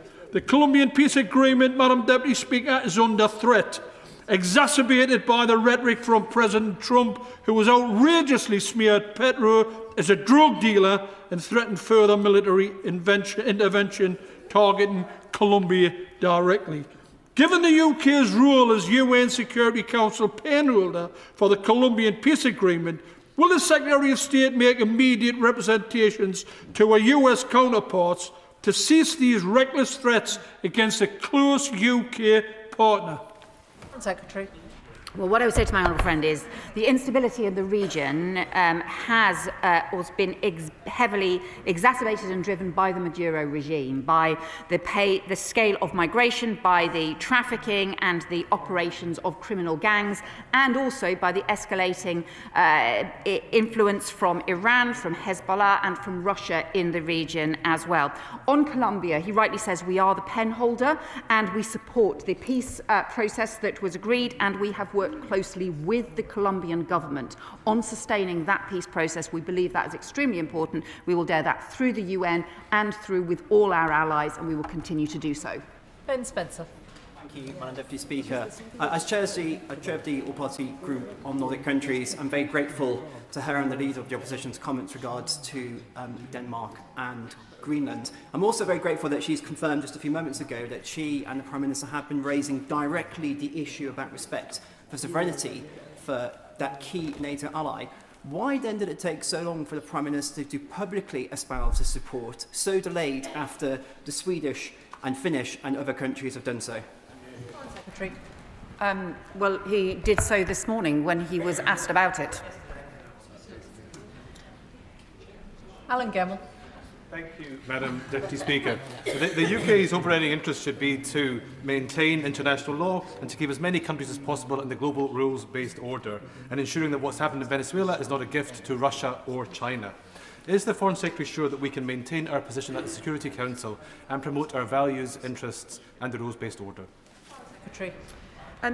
That is what we need to continue to do. The approach of progressive realism that my predecessor set out as part of our manifesto was about how we pursue our values, but also how we recognise the world as it is, which is sadly often not the way we want it to be. How we continue to pursue those values in the most effective way, both publicly and privately through our alliances, and how we make sure that our foreign policy and our decisions are guided by international law. Tim Farron. Thank you, Madam Deputy Speaker. Britain is historically America's best friend, and best friends tell their friends when they are acting appallingly. They don't go into toadying mode. As my right honourable friends have mentioned already, in 2003, in this House, a Labour government voted with Conservative support to illegally invade Iraq, and the consequences was the undermining of international law, the emboldening of despots around the world, and Britain's security and safety and significance massively degraded. Have we learnt nothing from that lesson of nearly 25 years ago? And have we not learnt the one lesson above all of history? And that is, if you appease bullies, you soon become their victims. Yeah. Well, let me just say again to the part of, we have set out a different foreign policy approach to Venezuela based on peaceful transition, support for democracy and the promotion of the international law, which we will continue to do. But it is right that we do that in response to the world that we are in, to the alliances that we need to build in order to pursue our values and our interests, and in this case, in the case of Venezuela, to pursue democracy for Venezuela. Alex Sobel. Thank you, Madam Deputy Speaker. Democracy and human rights are sacrosanct. A new great game is replacing the international rules-based order, where might beats what is right. Does the Secretary of State share my concerns that our allies in Ukraine, Taiwan and elsewhere are less secure now than they were a week ago? So what I would say to him is I think throughout our history there have been tensions, and throughout the history since the Second World War there have been tensions between the issues around the rules-based order, the international law that we have championed throughout, but also, for example, during the Cold War, the big tensions between major countries, and some of the debates now that take place around global powers and also around different spheres of interest as well. In terms of how the UK should navigate through that, we continue to maintain and uphold the importance of international law and also the importance of the rules-based order and the international framework of law, because we believe it is in our interests and we believe it is the right thing to do. And we will continue to do that. But as part of that, we also have to maintain those rules-based alliances, the alliances that are built on our values and underpinned by our values and laws, including the NATO alliance, including the transatlantic alliance, and that is important too. And that, I think, is crucial when it comes to Ukraine, something that I know he has strongly worked on for a long time. Anderson. Thank you, Madam Deputy Speaker. 30% of the US naval's fleet is positioned off the coast of Venezuela at the moment. These have been redeployed from many locations, particularly where there's joint UK-US deployments, such as Bahrain, where the Fifth Fleet have sent most of their ships over to Venezuela. There's 90% of the data cables between Europe and Asia, we are being left exposed in certain areas if this goes past the middle of January. What risk assessments are we taking to look to ensure that our troops are not exposed more than they need to be?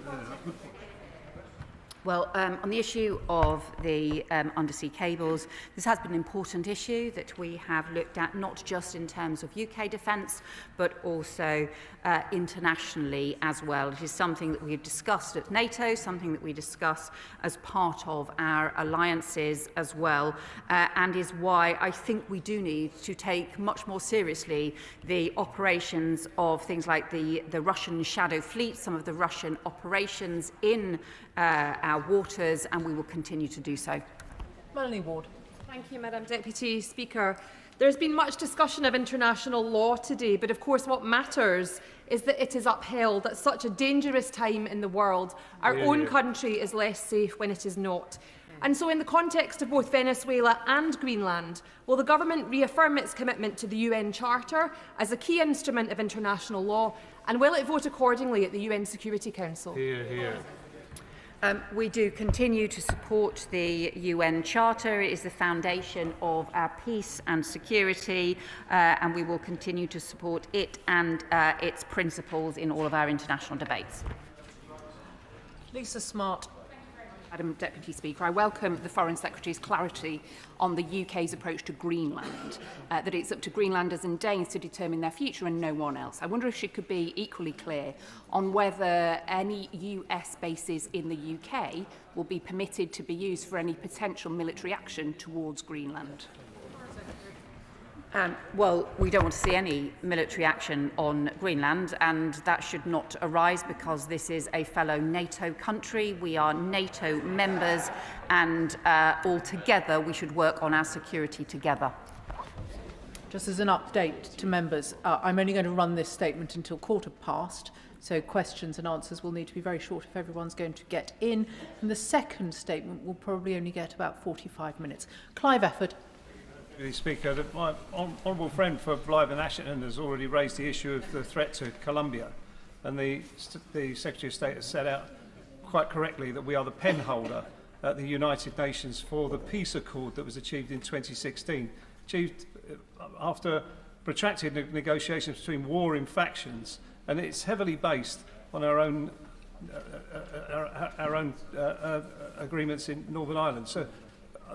Will the Secretary of State assure me that she's stressing to her counterparts in America the threat to peace in Colombia, that if we were to unravel that peace accord in any way in response to what's happened in Venezuela?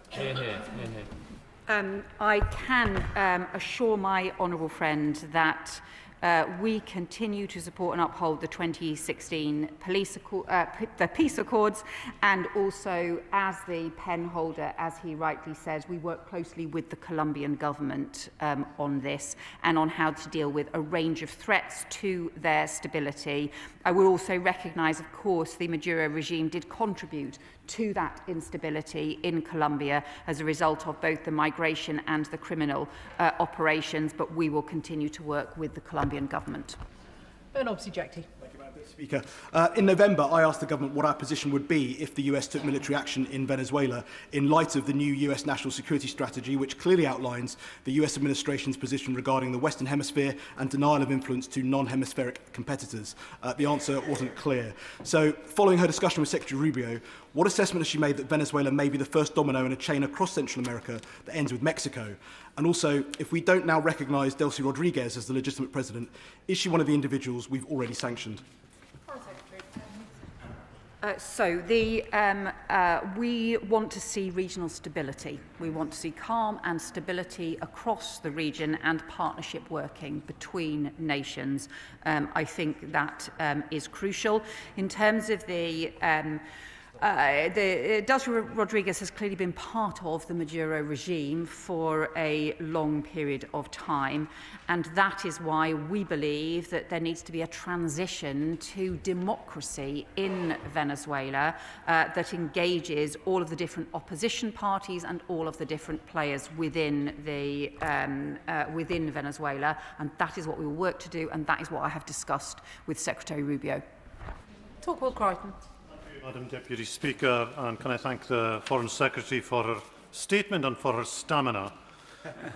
And over that last hour and 40 minutes, no one has regretted the downfall of Nicolas Maduro. But notwithstanding what the Secretary of State has talked about, this tension between practical, progressive realism and political principle, few of us can condone his kidnapping to stand trial in the domestic courts of another country. This is all the hallmarks of a treacherous deal between the remnants of the Maduro regime and the United States. But does the Secretary of State also accept that it signals the end of the rules-based international order, and the fraying of that order benefits not our friends in the West, but our foes in the East as well? So, I think I would just reiterate the point that I've made about there have always been challenges and strains around frameworks of international law and the realities of particular issues in different parts of the world. We, as the UK, have always argued for the maintenance of that rules-based order, but also on some of the alliances that uphold that rules-based order. And for us, one of those alliances is the transatlantic one as well. So that means we need both to maintain support for the rules-based order and to maintain some of the crucial partnerships that have upheld that rules-based order. And we need to be able to do both. Sarah Sultana. Deputy Speaker. 2 days ago, the United States carried out an illegal and unprovoked military attack on Venezuela, killing at least 40 people. During that attack, the Venezuelan president and his wife were abducted from their home and taken to the US on bogus drug-related charges. This Labour government is now refusing to assess whether this is legal. So I ask the Secretary of State this. If a foreign power accused the British Prime Minister of breaking its domestic law, bombed targets in the UK, killed dozens of British citizens and abducted the Prime Minister and his wife in the middle of the night, would the government be able to say that was legal? Or is international law only something that applies when Donald Trump says it can? And in that case, is the Prime Minister and this Labour government anything more than Donald Trump's poodle? So I think the honourable member seems to be making an equivalence between the Maduro regime and the democratically elected UK Prime Minister.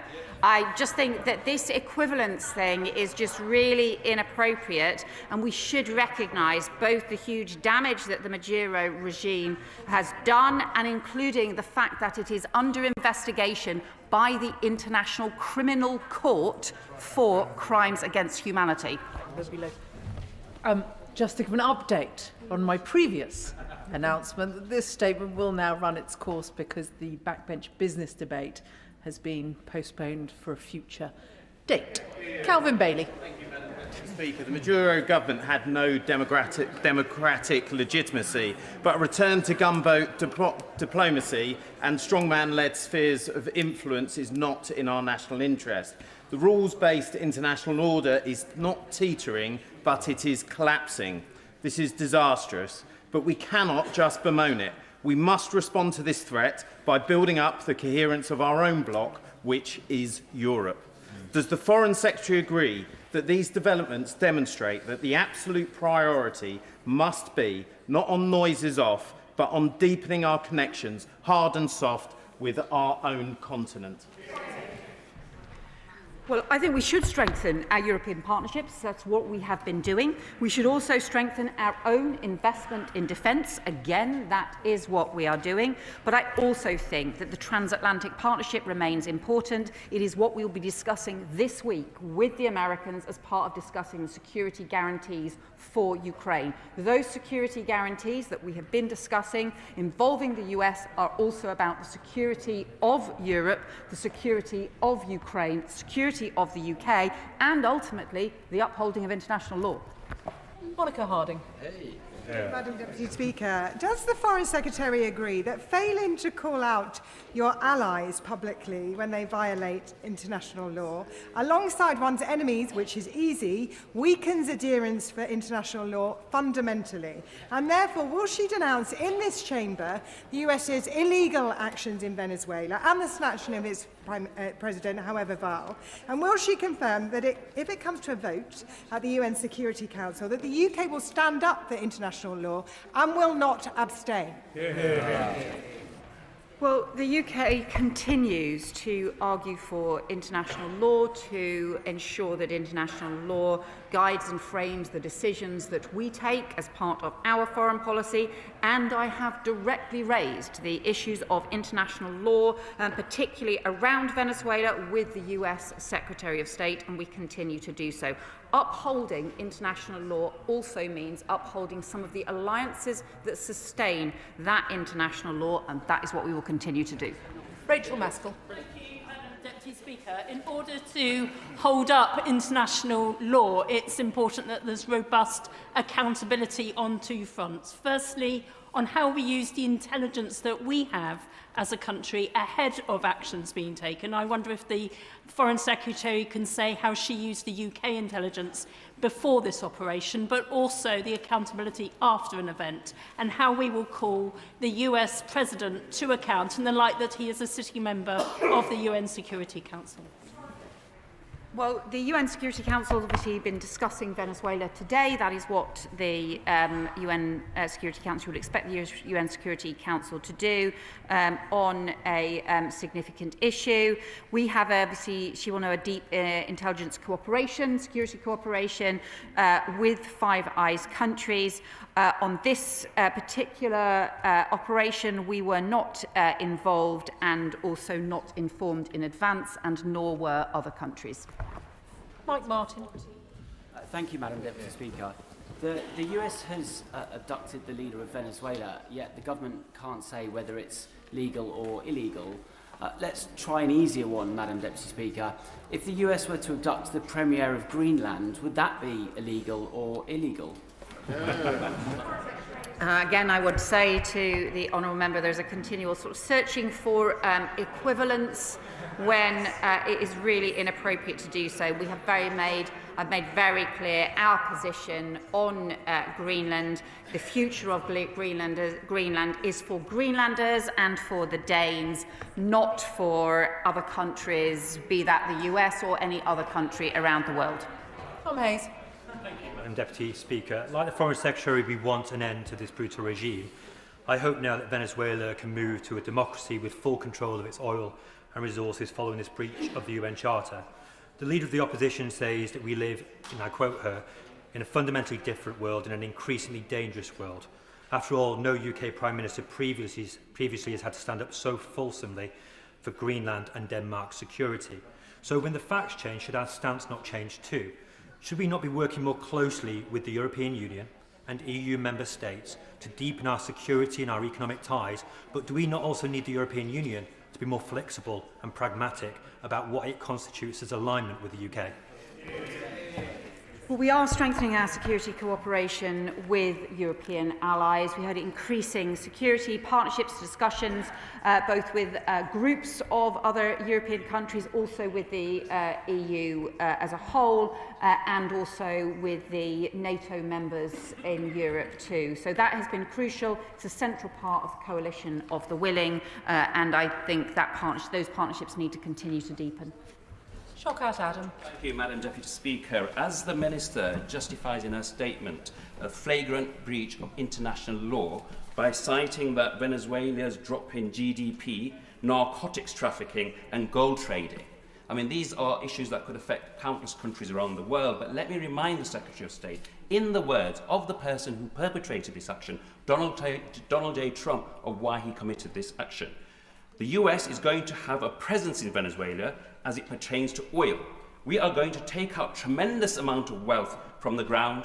We are going to run Venezuela. So can I ask the Foreign Secretary to take a leaf out of Donald Trump's book and answer a question once? Does the government support US colonial expansionism, or does the government believe in the rules-based world order? Which is it? It can't be both. Yeah. Well, the government supports democracy for Venezuela. The people of Venezuela have been denied that democracy for far too long. We should support that democracy. We should support the international law and a rules-based order, and make sure that a future government of Venezuela reflects the will of the people and respects the human rights of the Venezuelan people. Marcus Campbell-Sabers. Thank you, Madam Deputy Speaker.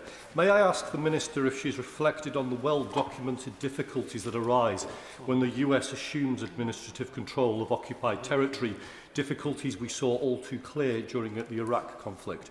And given these lessons, will the government press our American allies to ensure we see an early, credible election, one that enfranchises the estimated 7 million Venezuelans who emigrated during Maduro's time in office? Wouldn't this offer the most legitimate route back to democracy and spare the US the burden and risk inherent in attempting to administer another state? And doesn't this whole situation to displace autocracy demonstrate a need to establish a new consensus that updates the principles that govern the intervention in failed states? I think the Honourable Member makes a sort of important, thoughtful point about the way in which frameworks need to work, but he is right that this needs to be the transition to democracy at the earliest opportunity. The first stages in that are ensuring there is stability, and then the release of the political prisoners, the return of political opposition members so that they can come back to Venezuela, because you cannot fight a free and fair election whilst there is still political repression in place. Christine Jodin. Thank you very much, Madam Deputy Speaker.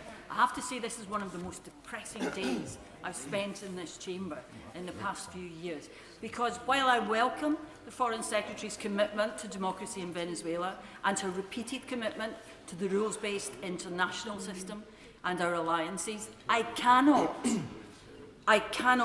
bring that together with this government's abject failure to condemn the actions of Donald Trump in breaking international law. And the concern it has created, reflected in statements by the leaders of Greenland, Denmark, Sweden, the Foreign Secretary herself at the dispatch box. So how is the government going to reconcile that blatant contradiction?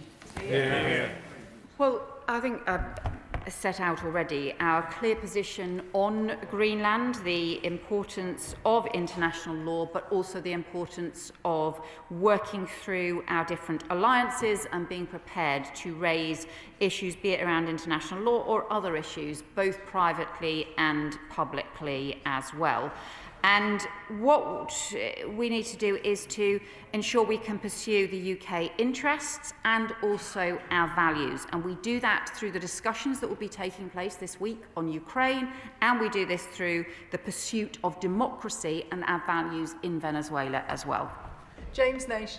Thank you, Madam Deputy Speaker. I was reading this morning that a former Under Secretary of Defence for Readiness in the US said that he is not aware of, and I quote, any plans for how the next few days will actually be managed by the US.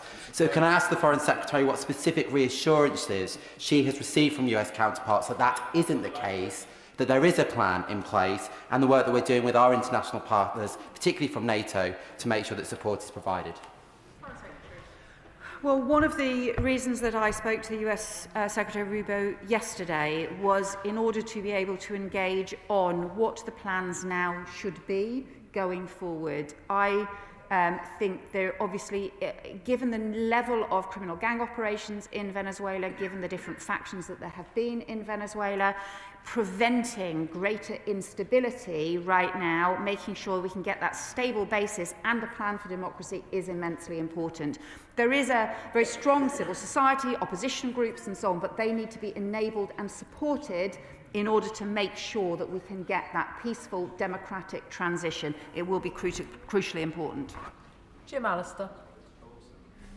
Most members of this House will agree with the government that there are no tears to be shed over the removal of the brutal regime in Venezuela. My question for the Foreign Secretary is this: does, and if so how, does such a desirable outcome impact on the government's view of what is permissible within international law? Well, look, there is always a debate to be had about how you respond to different kinds of hybrid threats and complex threats in different countries, and there are also different interpretations that can be made. It's also why we have said, look, it is for the US to set out its interpretation and its legal basis for any action that it takes. But we continue to promote the importance of the international law as it is set out and the UN Charter. He will know there are other areas where we have argued for example, reforms to the interpretation of the ECHR, for example, other areas of international law for other reasons to modernise, but we continue to stand up for the principles of the UN Charter. Paul Wall. Madam Deputy Speaker, from state-sponsored assassination attempts to illegal invasions, in recent years we've seen an alarming rise in the number of countries that are behaving like rogue states, including countries that are members of the permanent members of the Security Council, and I name Russia, given what happened on British soil in Salisbury. But does she agree with me that actually the international rules-based order and international law should be a fundamental principle and practice of the UK, and that's something that we expect other countries to uphold in all circumstances? I do completely agree with my honourable friend, and sometimes it could feel right now as if the rules-based order is under particular threat and challenge, and that was a point I raised before Christmas in the Locarno speech. I would say that I think it probably has been under challenge before, and it has endured, partly because countries like the UK have continued to advocate for it, and we must continue to do so. Callum Miller. Thank you, Madam Deputy Speaker. The people of Greenland are concerned today, and I welcome the Foreign Secretary's statement earlier that the UK bases that are used by the US Air Force will not be used for any attack on Greenland. Could she please confirm that she will make that clear to Secretary of State Rubio the next time they speak? Let's be really clear that we are all members of NATO. The UK, Denmark, the US.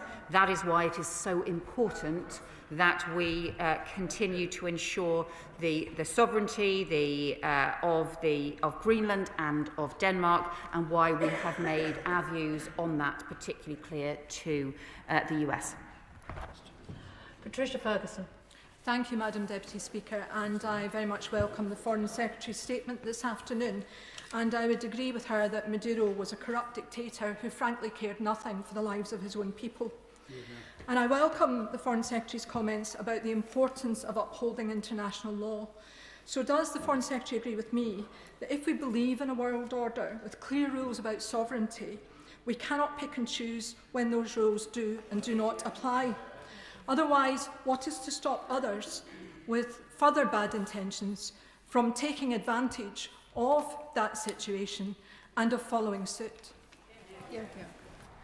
Well, again, let me say we continue to support the international law and to promote it both publicly and privately with our allies, and also to pursue the alliances and to sustain the alliances which are important as underpinning parts of the rules-based order. That does include our NATO alliance, it includes our transatlantic alliance, and we maintain those long-standing partnerships as well as part of upholding international law.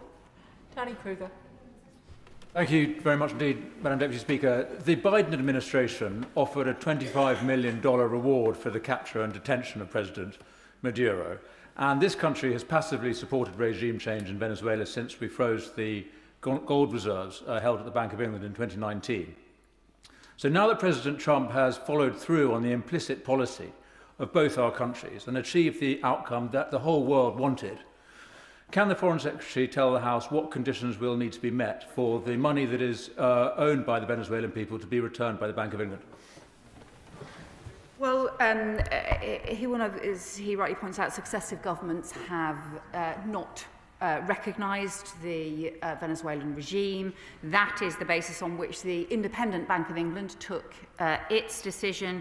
We continue not to recognise the Venezuelan regime because it's important that we have the pressure in place to have a transition to a democracy, which is also about the will of the Venezuelan people. So obviously there are independent decisions for the Bank of England to take, but our principles are about maintaining and pursuing the stability and the transition to democracy, and that is what is guiding our approach to recognition. Dr. Scott Arthur. Thank you, Madam Deputy Speaker, and I do thank the Foreign Secretary for her statement. She's been getting lots of advice in response, but I don't think any of us really envy her position. And I thank her as well for talking to the Leader of the Opposition, Maria Corina Machado. I think it's absolutely the right thing to do. She did outline how she's spoken to Secretary of State Rubio about a transition to democracy. So I guess the key question is there any kind of timeline associated with that? And on recognition of a Venezuelan government, will that only happen once it has a democratic government actually elected? So we don't have the timelines for this currently. And what the opposition, the Venezuelan opposition, have said is the first step has to be an end to political repression, the release of political prisoners, and also the safe return to Venezuela of opposition politicians, because without that you cannot have free and fair elections. So that is the first step we are pressing for, is an end to the political repression, and that is what we are urging the transition Vice President, now acting President, to do. Dr. Al Pinkerton. Thank you, Madam Deputy Speaker. There's an old warning from Benjamin Franklin. If you do not hang together, you will hang separately.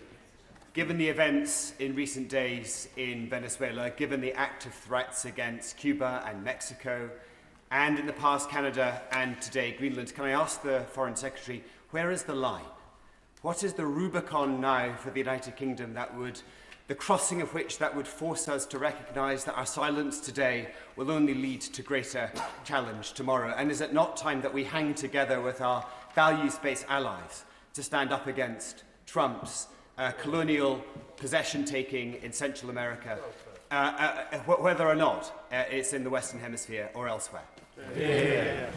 Well, I think the equivalence across different countries is the wrong approach to take. I think that also does not recognise the scale of damage done by the Maduro regime, and also that what we need to do in order to promote international law is also to promote some of the partnerships that underpin it.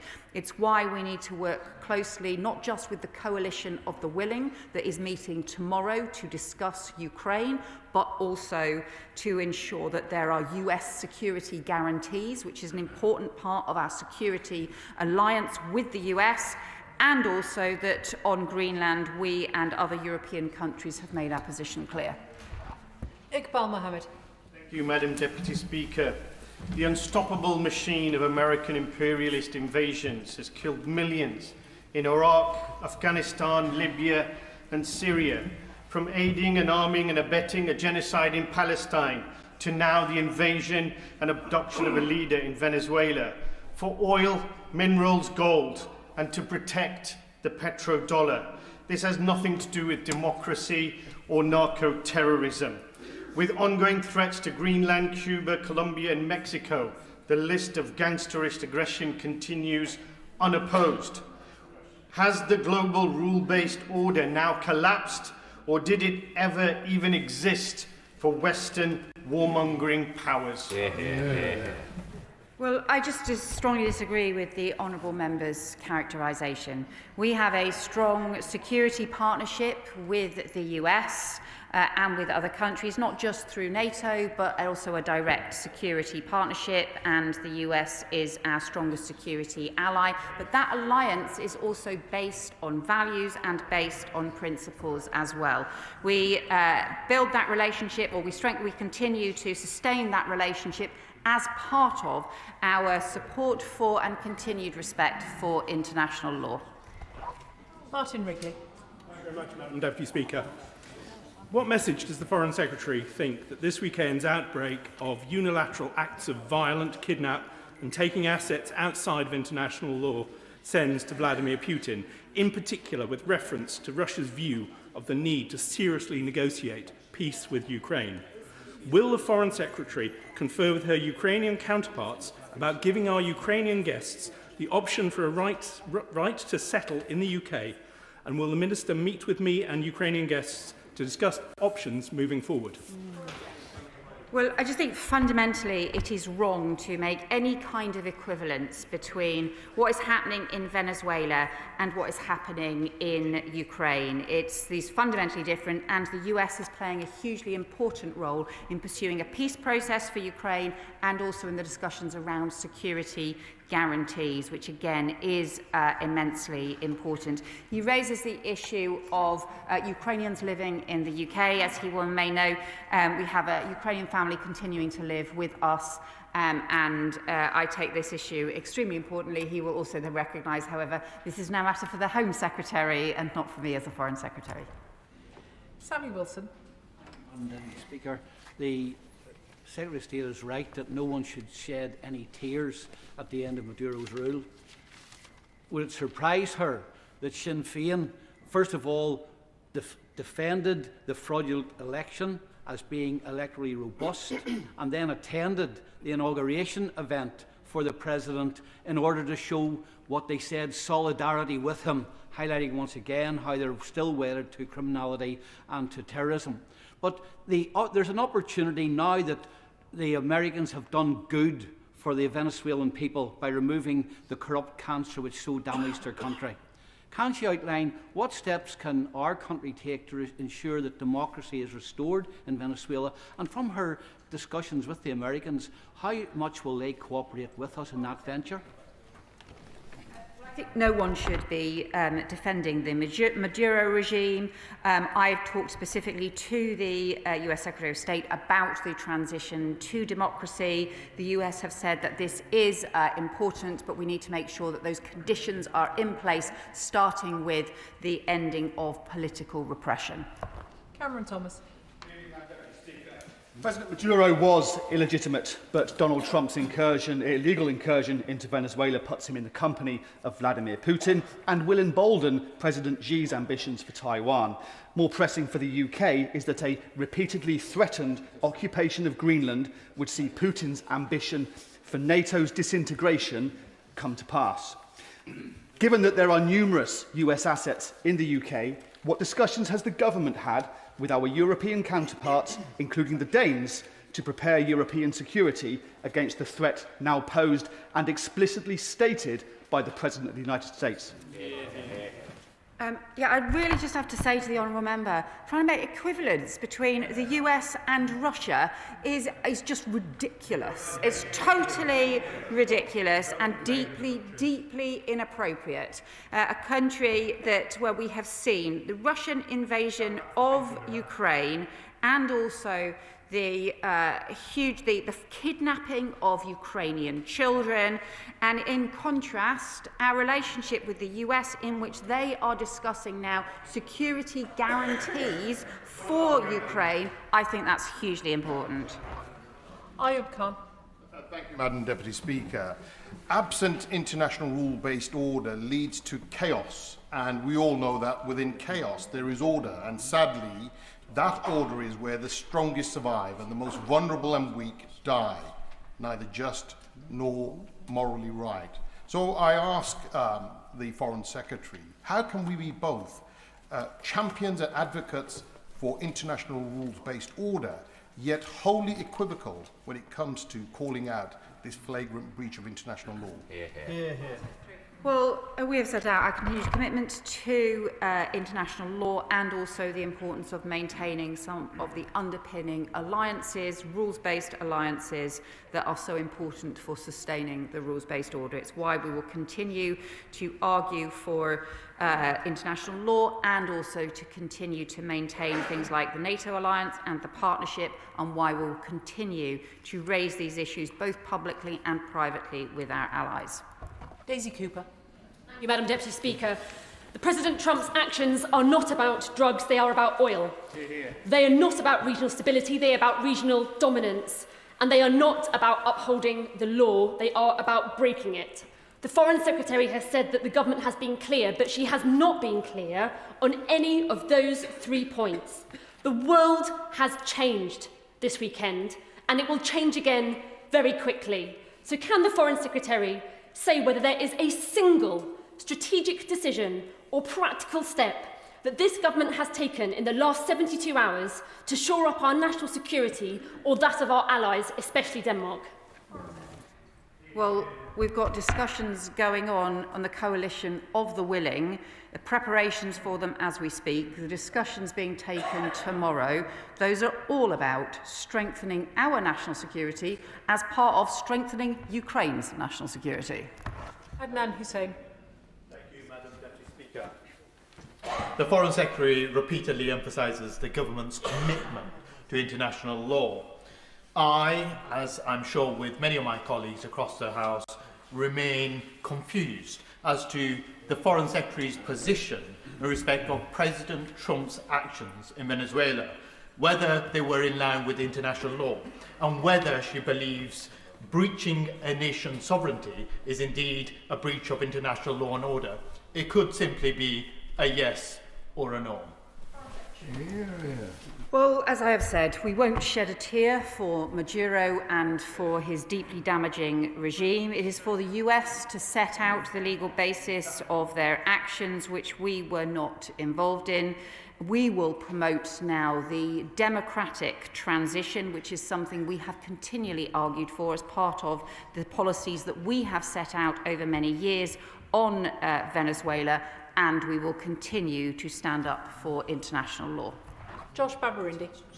Madam Deputy Speaker, throughout this statement, the Foreign Secretary appears to have taken comfort in the UK not having been involved in the US's illegal attack in Venezuela.